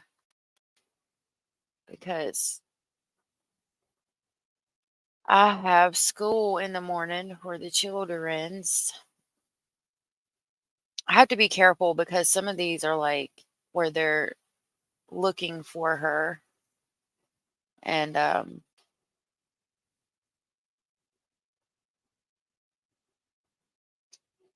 asking people in neighborhood stuff. So let's go all the way down at the bottom. It says interview of Natalia.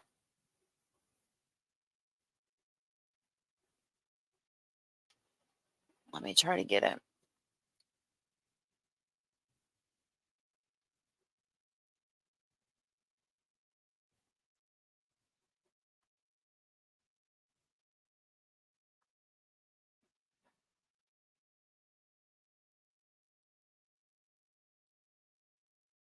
It's like, yeah. Right, but that's like the Roblox stuff. That seems to be the generation thing. Okay. Is this her family? Oh, we can barely hear this No. one. Different people? I think so.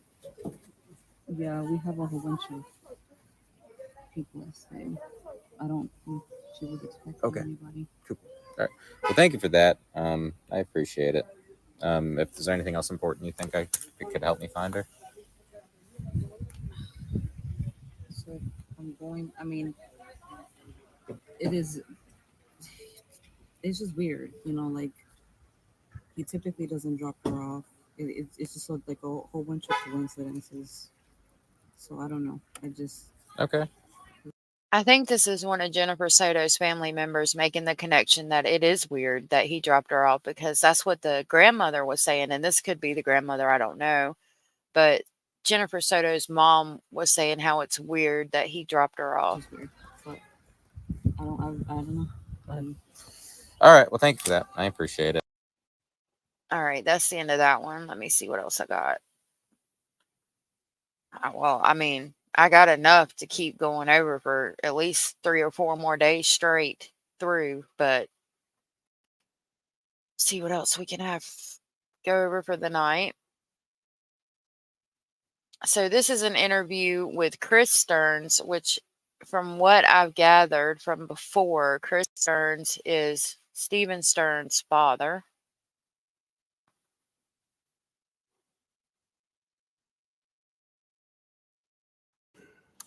Current date time is February 27, 2024 at 9:56 a.m. My name is Corporal Richards. I'm Orange County Homicide. We're at 2600 Lake Betty Boulevard in Apopka. So this was February 26th, and he's already introducing himself as a homicide detective. So I'm assuming at this point they know what has happened to poor Madeline. Here with Ryan Waffle-Swatter. Ryan, you gave me Ryan Waffle-Swatter. I hope Ryan don't swap my waffles. Ryan Waffle-Swatter. me a USB drive with surveillance video from the complex, right? Yes. And to the best of your knowledge, that video hasn't been altered or enhanced or anything in any way, correct? Correct. And it's a true and accurate representation of the actual events captured? Absolutely. Okay. Do you maintain it, or is it a third party? Yes, we maintain it. Yes. You maintain it? Yeah. So I guess this is not Chris Stearns. This is Ryan Waffle-Swatter. And he works at the complex. I guess it's labeled wrong, maybe. So the company installed these cameras and you guys have sole access to them, I'm assuming? Correct. Okay, Yep. Great. All right, can you raise your right hand? Do you swear or affirm everything you told me is true? 100%. Yes, I swear that it is all true. Thank you, Ryan. So that's the end of that one.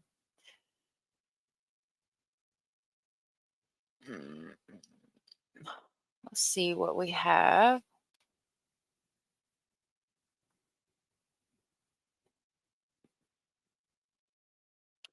So this one is got some redacted stuff on it. It's 4 minutes long, so let's see what this is. Now, it doesn't tell me the names on all of them, so we'll have to listen to it and guess what the name is, or who it is, rather. I hate to bug you, but while I have you out here, do you mind if I just ask you a couple things? Do you know why we're out here? Since Monday morning. Okay. When's the last time you saw? Sunday afternoon. Okay. Where was she? She was here. I was leaving from probably like midday. Mm-hmm. About what time was it? And I'm always in and out, right? So I mean, once like midday, I was gonna go out with my son, like Sunday activities, and I wished her a belated birthday because I haven't seen her. Okay. I'm always in and out. So it's afternoon around 6:30. You said? No, like 12. 12. Yeah. Oh, so earlier. Mm-hmm. Gotcha. And then they went. I think together for her family's house. By the time they came back, I'm already sleeping. Did you see her at all? Oh no, so you didn't see her at all Sunday night. So they got back. What time did you go to bed? I'm typically in bed by 8 or 9. I come to bed like 8:30. So they were back much later, I think, though. I want to say like an hour and a half later, maybe. Did you see them at all Monday morning? By the time I was leaving Monday, no, I think I was leaving too early. I leave like around 7:40. So if I had to guess, I would say this is a very close neighbor, maybe probably a next door neighbor that he's talking to. So no, I typically don't see them. We probably gone before they even got up, maybe. Okay, gotcha. Yeah, because I have to drop off my son early because I start right at 9. Okay. Got it. So you're normally up and out by 7:45, and they're not even out yet. Yeah, it's normal for me not to see them. Stephan, how long has he been staying here? Stephan was staying here for. It could be a good family friend that lives close by or something as well. It's either a neighbor or a family friend or both. They could be really good friends with the neighbor. A good 6 months, and then he moved out maybe like 3 or 4 months ago. It could be less than that. I'm not really good with time. You know why he moved out? I mean, it was only temporary. So he was living here.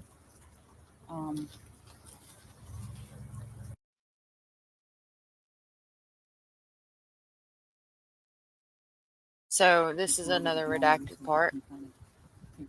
And I'm pretty sure they decided that it was better for him to move out. Gotcha.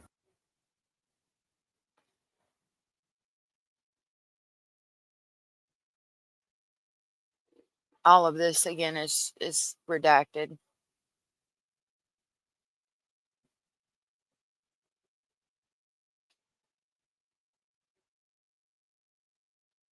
So we're still heard redacted. Anything in the house recently that might give us a clue into why she's not here now, why she's missing? No. She has ADHD, so sometimes she has issues regulating her emotions. I didn't hear anything at all, really. Like, I really mind my own business. Oh, yeah, I mean, that makes sense. But, because I'm out early, I come in, I make dinner, with homework, and yeah. So he's not living here right now, Stephan. When did he get back? So I found out that he got back to just, I guess, visit, really, Sunday night. Sunday night? Yeah. Okay. So I didn't even know he was here, to be honest with you. Oh, so Sunday you didn't see him at all. And No, Sunday night you didn't know he was here till today. Okay. I found out he was here Monday afternoon once everything kind of blew up. Oh. Okay. All right. Because I don't come home from work until like I pick him up and everything, like 5:30. And I mean, is there anything concerning or any red flags you can think of in the house that we should be concerned about, or anything that we can use to help find her? The only thing, and it's just because, I mean,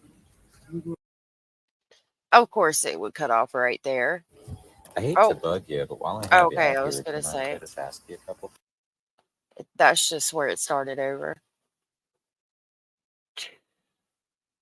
Okay, let's look at this one. Hold on. Hold ye horses, sir.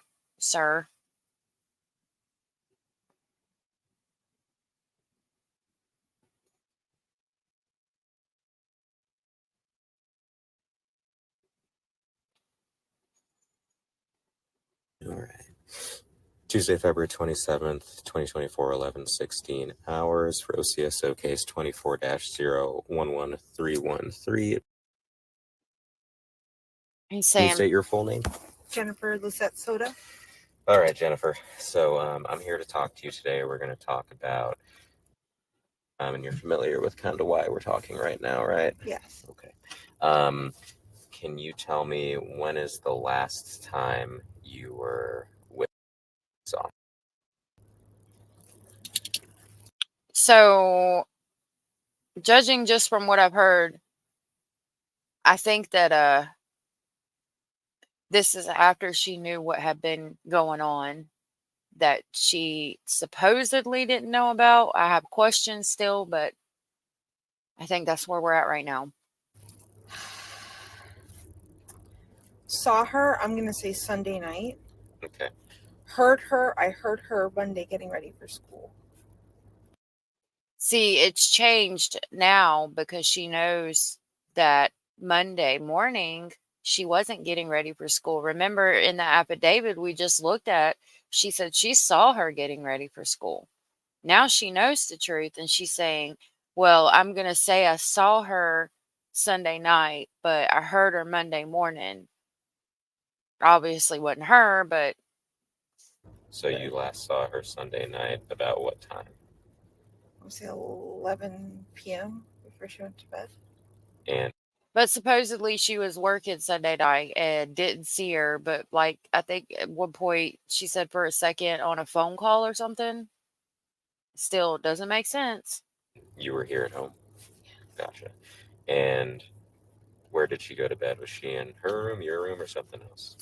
She actually slept upstairs with, we have a guest bedroom. We were all going to sleep together in the same bed, but I needed some good sleep. And I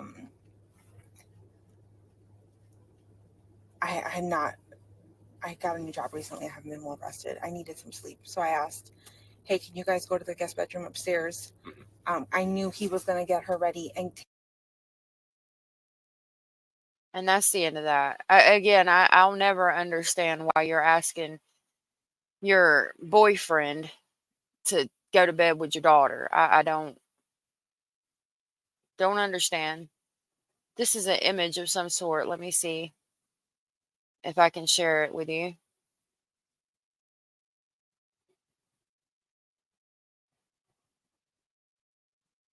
So, okay, I'm assuming this is from the vape store because remember he talks about going to the vape store that morning and it was closed and then he went back. It's a receipt of some sort. So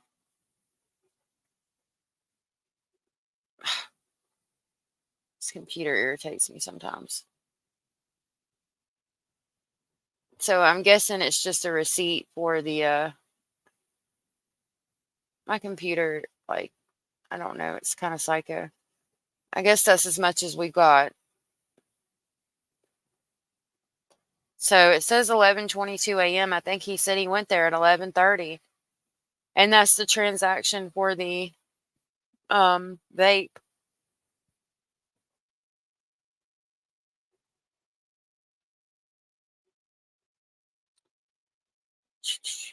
Okay, so we know he bought a vape or vape juice, as he said. So let's check this one out. This is another audio. This is a 18-minute and 31-second audio. So this will be it for me, and then I've got to go to bed. I got to try to educate some childrens in the morning.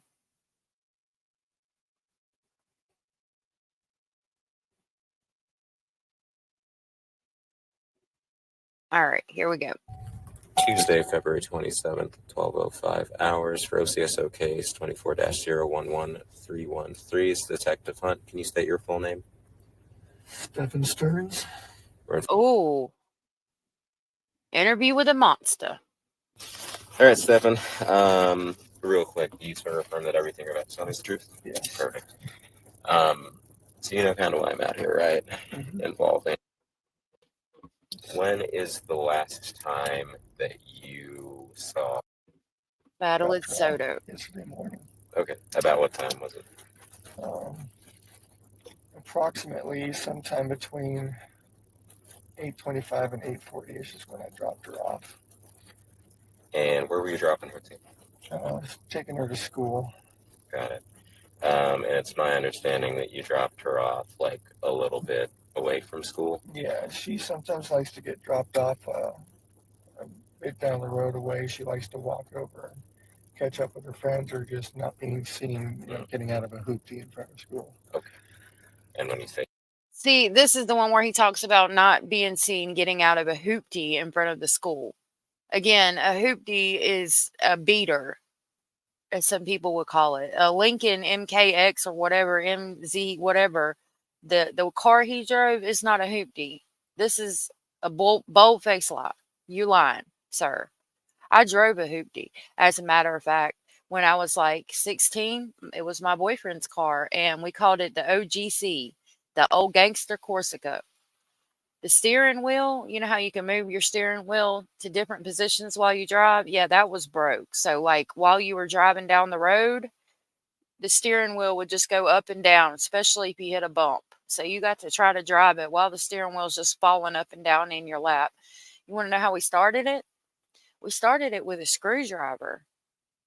That's a hoopty, honey. A Lincoln, whatever you had, is not. I'm just saying. say hoopty referring to your My car that she's embarrassed to be seen getting out of. Oh, bullshit. Okay. Bullshit. Where did you drop her off at? Do you remember approximately? It was. You're good. It was along the Yeah, I bet you've been losing some sleep there, buddy. You sick bastard. stretch of road, kind of where all those communities are, leading up to the overpass, and then the school's on the other side of the overpass. So I dropped her off along that stretch where all those communities are. Gotcha. Is it like on the sidewalk or near parking lots? There's a sidewalk there.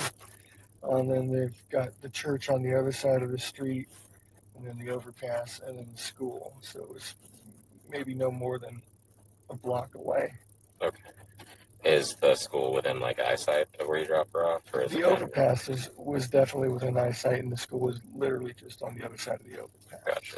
So if you were to guesstimate it, would it be like a quarter mile, half mile?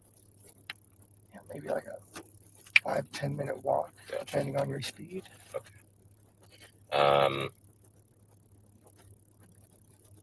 But she also likes the cool morning walks too. She was wearing her hoodie and she was feeling the cold weather, and she likes that. How common is it of you to drop her off to school in the morning? It's not common for me to do it most of the time, but I'm up here and I'm helping out as much as I can and working. So she was trying to get as much sleep as possible. Mm-hmm. I was doing the school run this morning. Okay.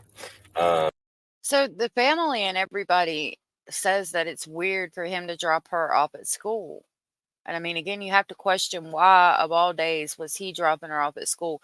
He had already done what he did. So was he able to just convince her, hey, why don't you just sleep in and let me take her that morning? And she really didn't know anything? Or did she know something and was like, okay, you take her to school or pretend to take her to school, and I'm going to stay here so that it looks like I didn't know anything? Because at the end of the day, we got to keep things under wraps. And if something does happen, I can't go down with you. Was it something like that? We don't know. By the way, for all the haters, this is called speculating. As I stated in the beginning, my channel is based on speculation. These audio files are not speculation. They're from the Orange County Sheriff's Department. But other than that, it's all speculation. Thank you. Thank you so much. Do you live here? Do you live somewhere else? Or what's that look like? I live here, but I split my time between here and my parents' place down south in Northport. They're getting on in years and they need some help. Got it. Okay. For how long have you lived here with them? Oh gosh, years now, a couple of years maybe now. Okay. And what does your time splitting look like? Are you here for days, weeks, months, something else? Weeks at a time, yeah. And so, I guess, when did you arrive this block of time that you were here? Day before yesterday, actually. So, Night Saturday? Yeah. I think. So you got here Saturday night. Got it. And it's down in. If I couldn't catch earlier if he was at the birthday party or not, but if he got there Saturday night, I don't understand how he wasn't at her birthday party. The mom said that he arrived about 10 minutes after she did. I'm assuming a family friend brought her home because I had questions about that. But I'm guessing a family friend brought her home and he came in after her. But if he was at the house Saturday, I don't understand why he wasn't the one to take her to and from her birthday party. Unless the family didn't want him around her. Again, you never know. I don't know. Because it sounds to me like her family didn't really like Stephen Stearns. And I don't blame them. The whole situation stinks. In Northport that you actually split your time with. Mm-hmm. When did you start splitting your time between here and Northport? A little while ago, my dad, I was working at Disney for a while, and my dad was coming up and getting lunch with me. Started discussing how they're getting on in years and they're going to need some help soon. And it really needed me to come back down and help them out. And, was that this year or last year? Last year heading into this year, yeah. So like December. Yeah, they're already making end of life plans. So. Oh no, I'm sorry to hear that. Yeah, at least they're getting a plan together now. So normally, if you do drop her to. I'm sorry to hear that. I do pray for his parents and the awful things that they're going through now because of him. School in the morning, although it's typically not you. Is that typically what she requests is to be dropped? Is that from everyone or just because of your car? She doesn't mind getting dropped off much. It's the nicer white Sentra over there. But it is very common for her to get dropped off down the road and want to walk up and find her friends and kind of hang out. Does she typically hang out with her friends only at school, or does she have any in the neighborhood here? She doesn't have any in the neighborhood here, but she does have friends from school that she gets together with on weekends and whatnot. Okay. So after you dropped her off sometime between 8:25, 8:40 area, do you remember? I left my phone at home, so I wasn't sure what the. Gotcha. That's fine. Do you remember what you? He left his phone at home when he took her to school. Because that's not suspicious, not in the least. Because us as parents, if you take your children to school, you leave your phone at home. That's just normal, right? What you did after? Yeah, after I left her, I was watching her in the rearview mirror. I was just driving away. And she looked like she was making her way towards the school like normal. So I went on with my day. I went over to the vape shop nearby. They were not open yet. So I came back home, hung out for a little while with Jenn, and then after about an hour, I went to check the vape shop again, and they were open. So I took care of my stuff there, and it became a normal day. Okay. So just to go through it became a normal day because the beginning of the day was not normal. as we know. That's not a normal day. Disposing of a body is not a normal day. It became normal after he went to the vape shop, not after he got home and was talking to Jenn. No. It became a normal day after he went and bought his vape juice at the vape store. Okay. I asked Jennifer the same questions just to go through everyone's days, but just to go through yours. So you dropped her off at school and you said you went to the vape shop? Correct. They weren't open? Correct. Do you remember about what time you got home? Got home around maybe 10:15. Gotcha. And was Jennifer here? Yeah, Jen was here. She had been sleeping in. Her new work schedule has had her kind of messed up, so she was trying to sleep in as much as possible.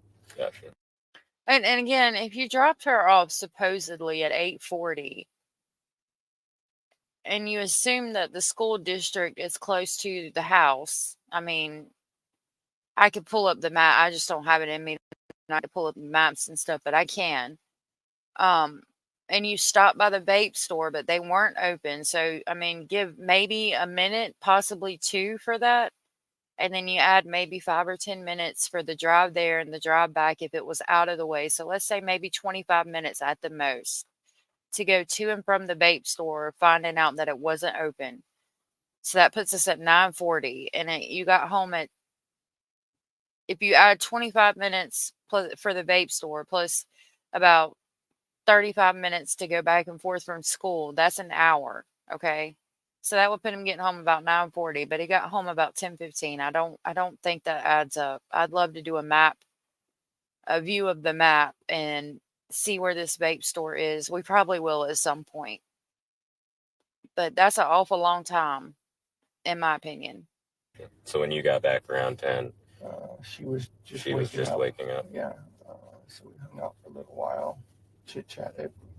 Then I went and checked the vape shop again, got my stuff, came home again, hung out for a little while. We talked about maybe, doing some BJ shopping or something after we picked up.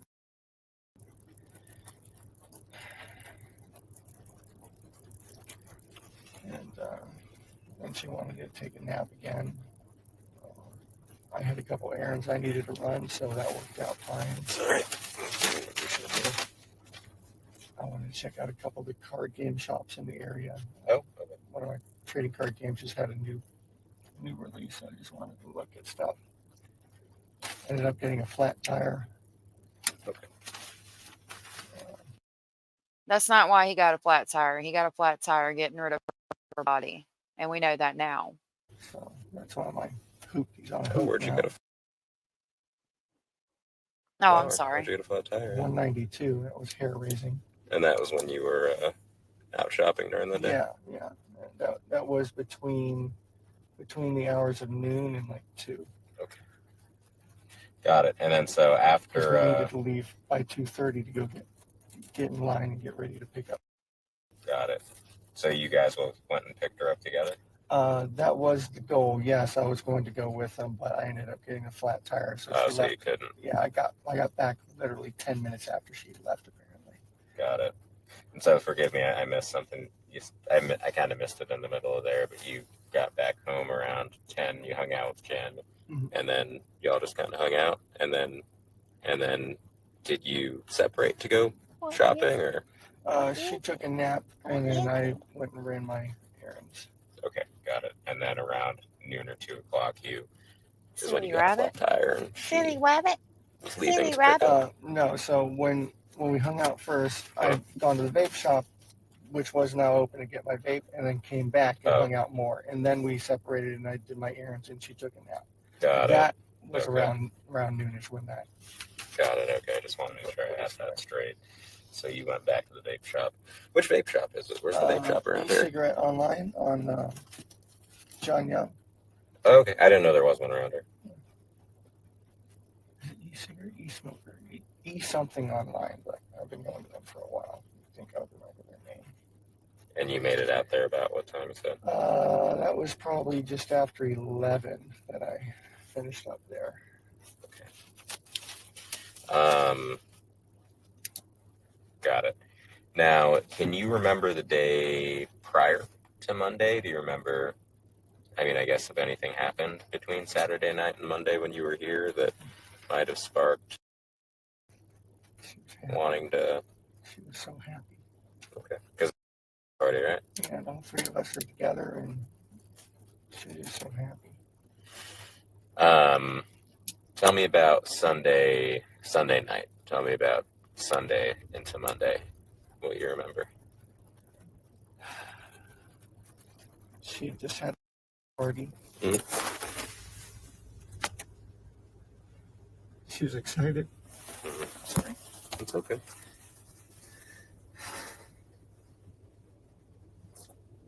I wonder if he's feeling regret for what he did, or if he could even feel regret. Just talking about crushes. Her singing that was coming up, and he wanted me to come see her sing. Mm-hmm. Nothing bad. She was just happy. She was very happy. Everyone was happy.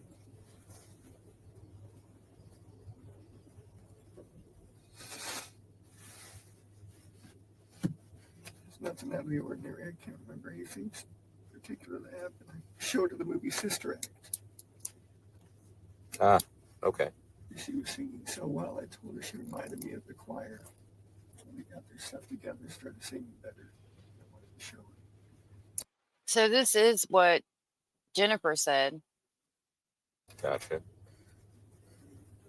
So Sunday night, how do you decide, like, who's going to get her ready for school in the morning and everything?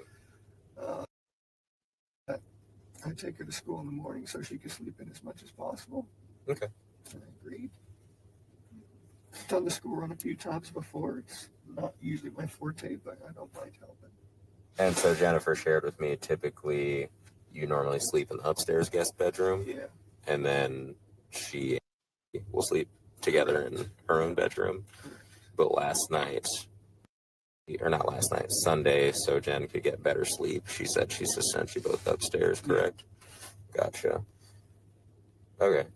Do you remember about what time you went to bed and woke up?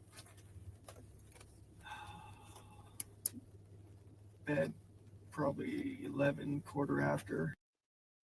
Wound up after her party. And we were getting up really, really early so we could make good time getting out of the door. So we got up around 7. Yeah, y'all left pretty early. Yeah. Okay. Did you see Jen at all in the morning? Or was Yes. she still asleep? Yeah, I saw her a couple times. I was in and out of her room talking to her. Got it. Okay. And that was before you left around, what time did you leave? About 8:30? No, earlier than that. We made such good time. I mean, we were so impressed. We made such good time getting out the door. I mean, we were probably out by 7:30. I bet you did make good time getting out the door. I have no doubt that you made good time getting out the door. 7:45. Okay. Because we wanted to get McDonald's breakfast. We'd been talking about it anyway. She ended up not wanting it after all. Got it. Any trouble at all recently at home? No, not recently. No arguments that you can remember between her and you?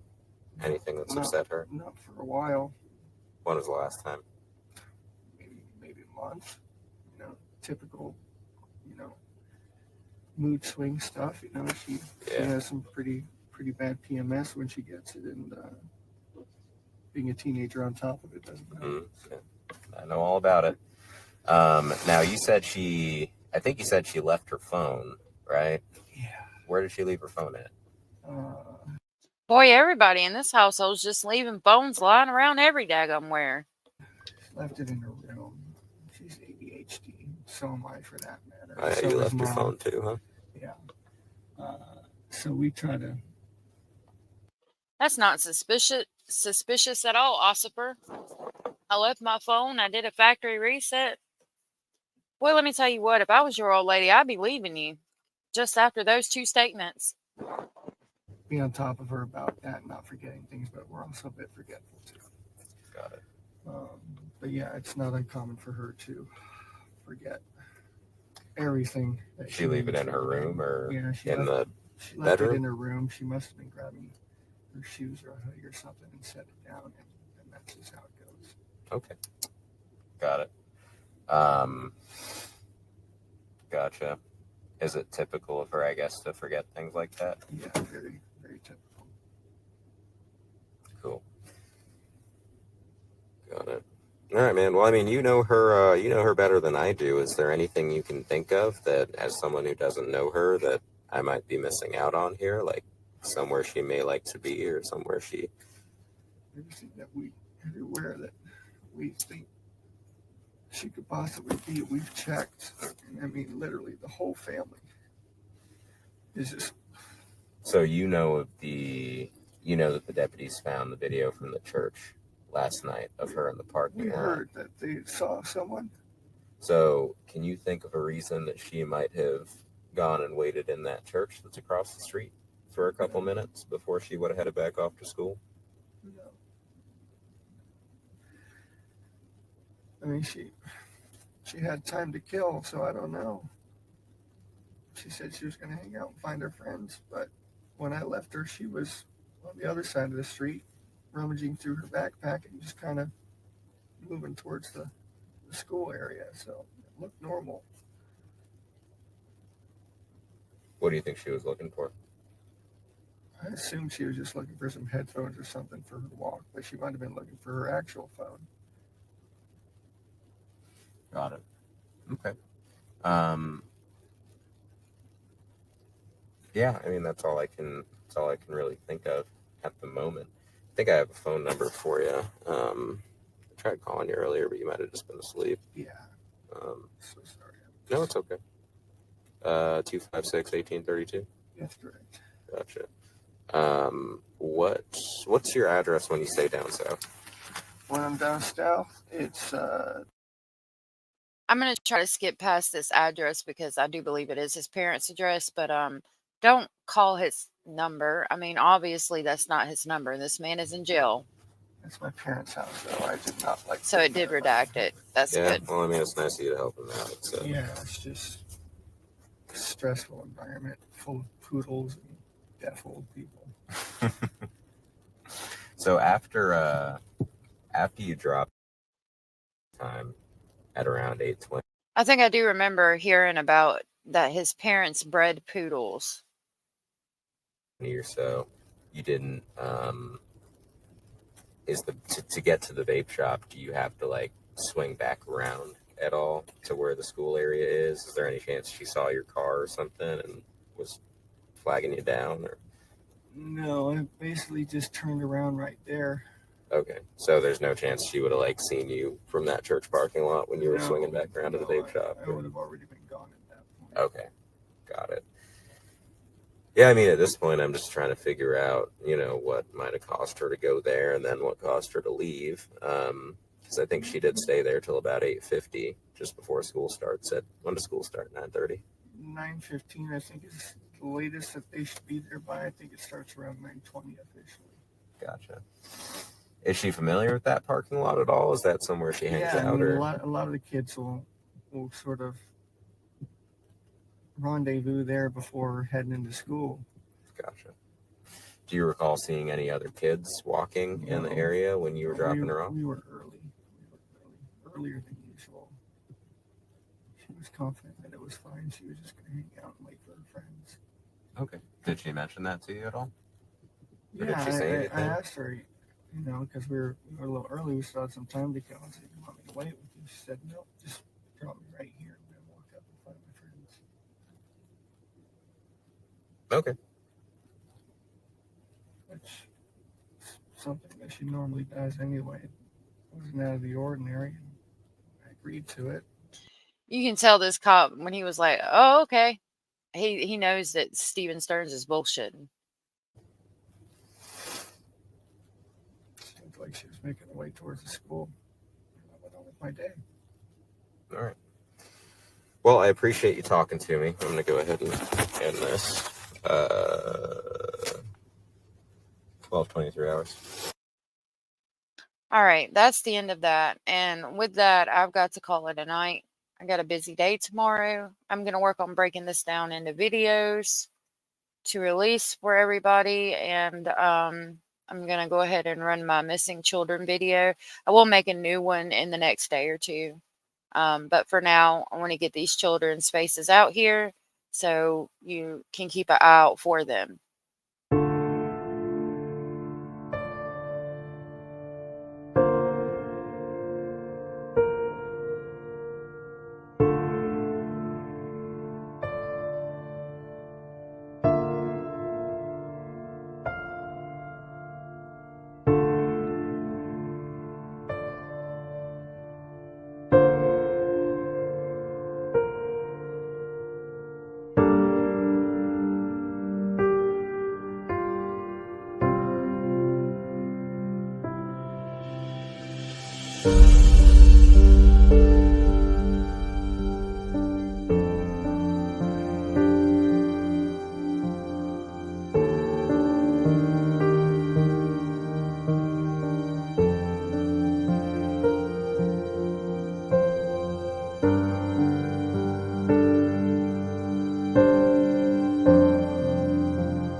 Yeah, that always makes me so sad to see that.